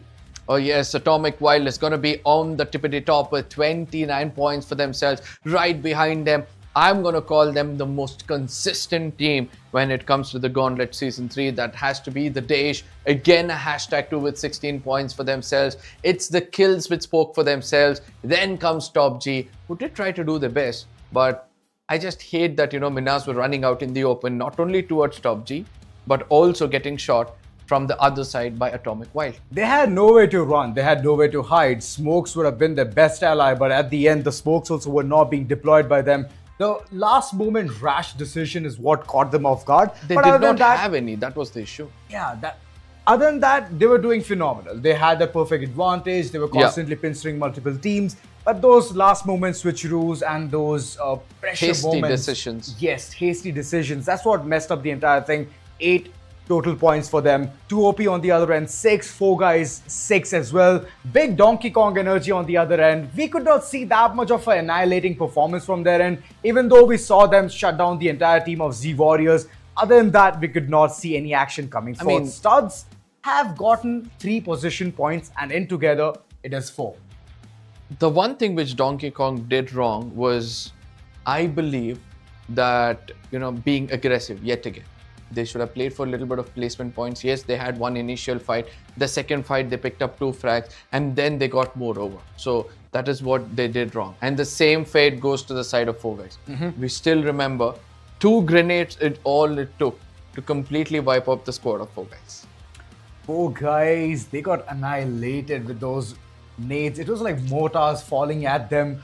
And They were not prepared for it. They were not. And I was just remembering one thing which one of my friends told me. Assassin 47, he gave me a scenario of how he was playing PUBG at one point of time, and he just tossed a nade, completely annihilating the entire team. And that's the same thing which happened just here. It was just like a replica, and I could imagine what he did there and what happened now. Oh, yes, absolutely. And also, we have to speak about Welcome to MINAS. From one corner, when they had complete control of the circle, they did not choose to evade from a fight, right? They had that shack. They were so interested in going above the shack and picking up those frags. Once they understood it was not necessary for them to hold that position, they could have gone away. But still, for some reason, they stuck to that corner and eventually got taken down. But ladies and gentlemen, it's time for us to look at the MVP of this game. And any guesses? Souza. Out of nowhere, Souza from the likes of Team the DAESH. He has dished out, man. He has done the majority of the heavy lifting. 8 total kills on his name. Just imagine a team who was performing so well. Atomic Wild, they had the numbers advantage. 8 kills is the max I could see. And looking at him, he has already proved a point here. 9 kills is all it takes to be the crowned MVP, and he's been given that opportunity. Oh yes, 900 damage. I mean, he's done things perfectly, if you ask me. So I hope to see, at least one chicken dinner going in the hands of DAESH, because they deserve it. And if they are getting a chicken dinner today, I do believe the overall standing is going to look way too different. And with this, the Ruthless, it's a wake-up call for them. We did pray for them not to attain any kind of points today, but I never knew that, we're going to be putting a curse on them. I hope that is not the case, because they are a team, they're like a train wreck. Every single time they come towards you, if you stop them in the initial speed itself, well and good. But if they pick up speed, no matter what boulder you keep in front of them, they're just gonna smash through and go away. Well, true, those smashing scenarios did come forth, and we all enjoyed the action of Rondo. And now, the final question arises. the fourth map. Yeah. The way teams are going to be playing. It's third day, Yep. right? And it's been amazing so far. The journey all of a sudden has shifted tides. Earlier on, we used to see some dominating performance from Ruthless, but now it's Atomic Wild switching on to the fifth gear and just surprising us. It's a beautiful day for them. It's a beautiful day. Not gonna lie. Amongst all these beautiful things we're speaking about, I wish I could look at the overall stat. I'm Trust hoping me. for the same, man. I'm hoping for the same. Because 2 games of chicken dinner with at least 10 to 12 frags in each of these games, right? So let's divide that. Let's divide that. Give 19 and 29. Yeah. So what does that make up? Around A 50 plus. 50 plus. Yes, 50 plus. So that's It's already done. Yeah, 2 games 50 plus. They have another game. I was speaking about a Less than scenario. 50. Sorry, not 50 plus. Yeah, but any which case. Yes, yes. Yeah. So 48. No, man. I still feel. I mean, I know I'm bad at math. 29 plus 10 is 39. 39 plus 9. Oh yes, you're right. 47 points. So yeah. Speaking about the overall standing, I was speaking about the scenario where a team can actually take 60 points today and then come back with a 50-pointer tomorrow. Yes. And then challenge Ruthless on the top of the table. So I do believe that, the DAESH is also close to it. Now we have the Atomics who are doing well. And we saw that in the beginning itself, we saw 4 guys come up with a big number. So somewhere I feel everything is going to be phenomenal. But as always, our production is just going to leave us in the open. The overall standing is not going to be revealed to us. After this game, things are going to get much more interesting. Ladies and gentlemen, let's head into the final map of day 2 to be specific, or day 3. And over here, things are going to be so much more interesting. Let's see how it goes. Well, yes, there have been some hiccups, there have been some mess ups, and Erangel, finally, what's it gonna present us? The flight path, it is heading from Georgopol, and all the way through you can see Milta Power, but in the middle, Rozok will be accessible. You can head towards school as well. We all know those fights are gonna be so dear for multiple teams, but Chinky, Gutka, alongside Yasnaya Polyana, couple of places which will not be accessible is gonna be Primorsk. And yes, if teams want to head towards Stalber as well, they have to glide their way through, get those vehicles and reach to that point. Libovka is a really good spot as well, but it's all about the first circle, Arka. If it falls in the hands of Stalber yet again, then we're going to see that complete shift of tides of multiple teams heading towards that area. I mean, a perfect flight path, if you ask me, for the final map of the day. Because many teams have showcased some really good talent. I know the first 2 initial days was dominated by a single team, but these teams are making it count. Final moments are going to be so much more crucial, as we can see one team is heading right to the southern side of the map. That's going to be the DAESH, going towards the Novo Rapnoy, hoping that the circle is going to be coming in towards the military base island. Whereas on the eastern side of the map, we're able to see the Ruthless are over there. But the same old story comes in, where the circle is going to be betraying most of this team and landing somewhere far away. Ouchie. And this time around, it's going to be Severny, the epicenter of the circle. Somehow, welcome to MINAS. They haven't even thought about going towards the military base. They've taken a perfect location towards Georgopol itself, and multiple teams are waiting. Atomic Wild being one of them. Team ZENSE, they haven't even been seen popping off on the kill feed. And TOPG, they already have acquired the top place, so it's easy for them to rotate and head towards Severny, and that's where No Way Breathe Air is heading towards. Oh, an early rotation. I like this. He knows that nobody would have jumped off and gone near towards the Severny region. So he's going to be that early rotator. He would have told his teammates, you know what, I'm going to head right up ahead and I'm going to check. If nobody's over there, you guys don't waste any time. Let's hold the center of the circle, because that's going to be much more important. The same mindset comes up from the side of RGB. And on the other side, we're able to see that Jojo is going to be taking that initiative. And he's not going to stop at all. And he's going to be like, you know what, I'm going to head there and hold that position. All you guys have to do is just come as quickly as possible. But Yasnaya, according to me, was a decent place to stay. Yasnaya is decent. There's even Rozok, where teams are trying to get those loots. Big Donkey Kong energy. They're headed towards that area itself. trying to make their path bridge by bridge, brick by brick, heading towards that early rotation. I can see even Team RGB heading towards that early spot. And all of a sudden, Severny has been taken by them. Yep, that's what the story was. But again, you're able to see someone calling in for a drop, right? And that's 4 guys. This is going to be much more interesting. Now, 4 guys, they wouldn't have expected anybody to be there at 70, or at least at shooting range. And that's why they just want to pick up and make sure that they land as quickly as possible to the center of the circle. I just hope they're prepared for what is going to come their way. Whereas on the other side, we're able to see some early rotations coming in from the side of Donkey Kong as well. And he was right. Even Team DZ, Team ZENSE are also trying to think the same way. All of them want to head to the northern island, right next to Stolba. But RGB, do they have early access of Severny, and are they prepared for what's coming ahead of them? This is going to be a big clash. Every single one of them is heading towards the circle. What is going on? I mean, it's not even shrinking. You have like 1 minute to go ahead and loot. But there are like multiple teams just thinking, let's just go ahead, get that location, and nobody's heading towards Stalber. That's a surprising point. Stalber, at least nearby those ridges, can be a good capitalization. 4 guys heading right towards the dead center. Severny under siege. RGB, what can they do? I hope they're looking at the sky, because Supermans are landing down.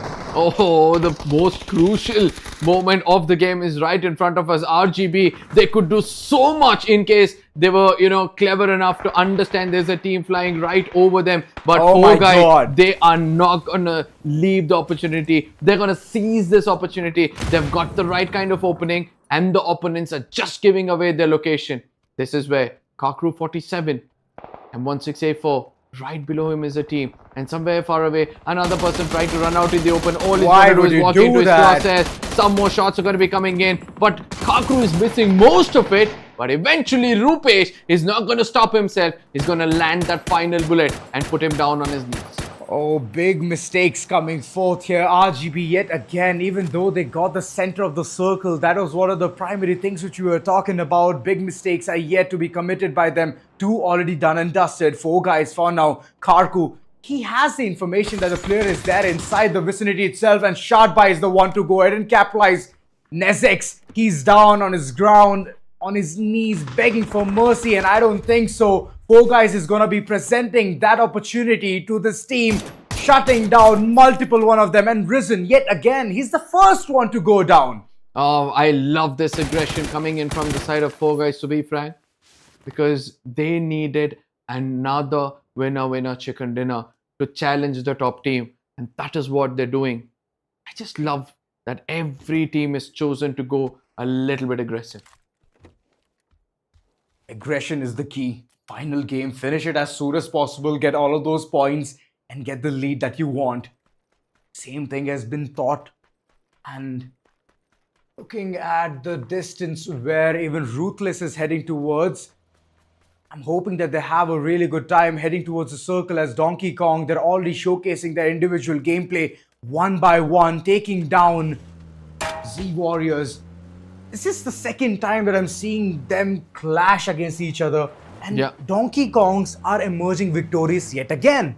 No, it's the rotation clash. It seems like Donkey Kong's strongest forte is that they can challenge anybody in a rotation and put them down easily. And that is what they've done. Z Warriors have been eliminated. A smooth and a soothing gameplay coming in from the side of Donkey Kong. It was a 3v4 scenario. They took advantage of that they took advantage of the maximum players amongst their side. Whereas on the other side, we can see that OP is getting taken down by the hands of Fully Loaded. And that's happening in another corner of the map. Oh my goodness, how many of them are going for a fight? They're all heading for the rotation. Like you mentioned, the rotation clashes is what we can see. Team starts, they're also in an initial battle, and it's against whom? It's for the likes of Ruthless itself. Look at them. They're just completely ignoring them, heading towards the center of the circle. Fully Loaded. They're also onto a different path. They want to take this battle. But how long can they survive this one? Oh, Mustaki, he's lucky. All 4 players tried to put them down, but somehow Mustaki was able to traverse through those ridges and stay alive. But this is a decision which STD is going to regret. Trust me when I say this, because they had a great opportunity, not the right kind of guns. And now what they dare to do is remove a vehicle and trying to head towards the same direction Ruthless is going. Do you really feel that's going to favor them? I don't think so. It's gonna. Starts, they have a different problem altogether. Clan X right around near the vicinity itself. Couple of shots been taken. Buggy's tires being completely flat. They need to repair. They need to head to the garage in order to fix it up and call in for a rotation. Studs already facing one-man disadvantage, which is going to be Death Thrill. Yet the opportunity to be presented. Retired Bolter far away from the pack. If he is going to be taken down, then the entire team is going to have a tough time with two-man squad. You know, if the map feed comes on our screen, I really want the audience to know where the location of the DAESH is. Atomic Wild. Oh, somewhere far away. 4 guys, they continue their assault and they send the most dominating team away back into the lobby of the map of Rondo. Atomics have said goodbye. Oh, I believe it's too soon to call that. One player still remains. They're going in for their battle. TOPG sandwiching the entire likes of Atomic Wild. 4 guys soon to clash, soon to lock horns. But how well can they execute this fight? Donkey Kong Energy on the other end, they're way too close to Ruthless. And look at Ruthless, they're in the center of the circle, having all the attention to themselves. How are they even tackling this? I don't know, man, but it seems like they're holding on well. But all of a sudden, one vehicle, it seems that the tire might be a little bit damaged and that's why it's skidding around. Going to the shooting range at this point of time won't be the right decision, as they're going to be the center of attraction. A lot of ridges is where, you know, they won't be able to aim at. But yes, amongst all these things, we see that the DAESH is still not made it inside the circle. They're somewhere out in the blue, slowly trying to make it inside the circle, and there they are, right at the bottom of the map, now trying to make it inside. And it was a good choice if you ask me, because all the teams were busy taking fights, and this was the only team making that late rotation. And in the final moments, probably they can capture that chicken dinner for themselves. Well, you never know, they might sneak in and get that one. Again out in the open, they have spotted multiple players here on REFLEX. They're yet to be taken all of that damage. But now, the shots have missed from the likes of Slacksky. You might regret that. But what is the thought process here? Just clashing and colliding those cars, it's not going to help you. It's just going to be damaging the Jeep even more. I mean, he knew that the Jeep was going to explode. And he just Right used next to it as another a car? cover. Yeah, it doesn't bother him anymore. Because he knows he's got the center of the circle. All he has to do is just hold on to this position for the longest time possible. Whereas his other teammates have also got some vehicles to traverse around. Audacia in the hands of this guy, specifically 10 KDR, who's been moving around to gain information. There, Rupesh, another annihilation coming in from their side. It's going to be Kohli down on his knees. And if they trust me, and if they're able to convert another knock over here, then 4 guys will be registering the next squad wide. And they have been really good at this. Look at that grenade. The splash radius was a little bit open. The last man standing, I think he's also going to get taken down. It's going to be Jing, and the retaliation was perfect. 4 guys, there's no stopping these men, as they've got 10 frags for themselves and they are not going to stop for sure. Of course, especially when you're presenting the Groza in the hands of Karku. It doesn't matter what kind of location they're in, they will still somehow manage to get that perfect execution. Ruthless for now inside the shack. It's a good support. Once the circle is going to shrink in, then the bombardment is going to be seen. I'm loving the way the entire likes of the team DAESH is playing. They're having a late round rotation and still they're thinking. I don't know. I guess it's the late rotation which is going to pay off for them as well. And look at this position. Oh, it seems that his location has been compromised. Vicky Rex just gave him a little bit of damage, and then, you know, somehow it changed his position. You're speaking about a team at Everest, and they were expecting somebody to be gatekeeping them. and they're going to allow one player to make it inside the circle. It's going to be playing as a bait, 160 ping. The zone has been a little bit ruthless in comparison to the other circles. They have to make it inside now, or probably they'll be losing 160 ping amongst the game. Fully loaded on the other end. Good way to go ahead and at least get a compound to themselves. Now it's all about the thought process, how they can go ahead and execute. Fully loaded. They're yet to enter towards the circle. They're far off, not that far away. Now, the battle against Team Studs, that's the most vital thing for them. They have to somehow go ahead and accomplish it. If they can't, then they won't be able to enter inside the circle. Now, amongst all these things, I can see a solo man still alive from the side of AWL. Atomic. I believe that they have an opportunity, but fully loaded on the other side. What a perfect shot coming in from their side. Retired brother down on his knees. Wow. But eventually the retaliation comes in from the other side. Vicky Rex holding that off angle is able to make sure that they pay the price for taking this fight. But eventually, Arpan, it seems like, is casually driving around. Fully loaded. Are they prepared for the assault coming in from the side of Studs? Or are they just going to move over? It's going to be Mansap changing his position. Another off angle paying off for them. It's going to be Donkey Kong from a distance who's going to be chiming in and stealing away one of those kills. And this is obviously going to frustrate that of FL. The Orm has done something big. And once it was in the hands of Donkey Kong, they already had that momentum. They're managing to do such big things. Mansab stuck in such a pickled up situation outside in the zone. He needs to go ahead and take all of those battles one by one. He is picking all of those players, but in the midst of it, he's cooking the nade. He wants the confirmation. He wants to go ahead and retrieve all of those points for the team. But looking at the sights of it, he needs to tackle just the first player. He did it perfectly. And Man Sahab, he has brought in 3 kills for the team. Outside in the zone, he needs to struggle. He needs to head inside as well. And Donkey Kong will be waiting for his arrival. Oh my goodness, that execution was so perfect. And they're going to be cursing themselves, especially Arpan. He did not have to get knocked out. He just jumped out of the vehicle even before it was time for him to get down. And that is where the tides change. Whereas on the other side, the DAESH, after finally making it inside the circle, they've got their target locked. In the name of ZENSE, they've got a knock. They know that the revival will be coming through, and they're taking that opportunity to somehow spread around this terrain and then try to make it through. On the other side, gonna be retaliation. Look at the position of 4 guys. Are they prepared for the next circle shift?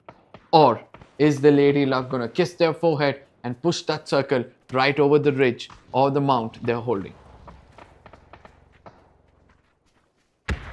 Shooting range, a primary spot. Now the circle shifts and we'll understand whether it's going to be a hard shift or it's going to be a very against ZENSE. ZENSE has not been that lethal or proven lethal with their arms. Now is the time where they can Now is the time where they can go ahead and shine. Can the DAESH go ahead and confirm this one? One player already knocked and completely moved over. Midrange on the other end, already knocked and completely moved over. Midrange on the other end, he's also facing a lot of rats. ZENSE, they come back to the sense, they're taking all the shots.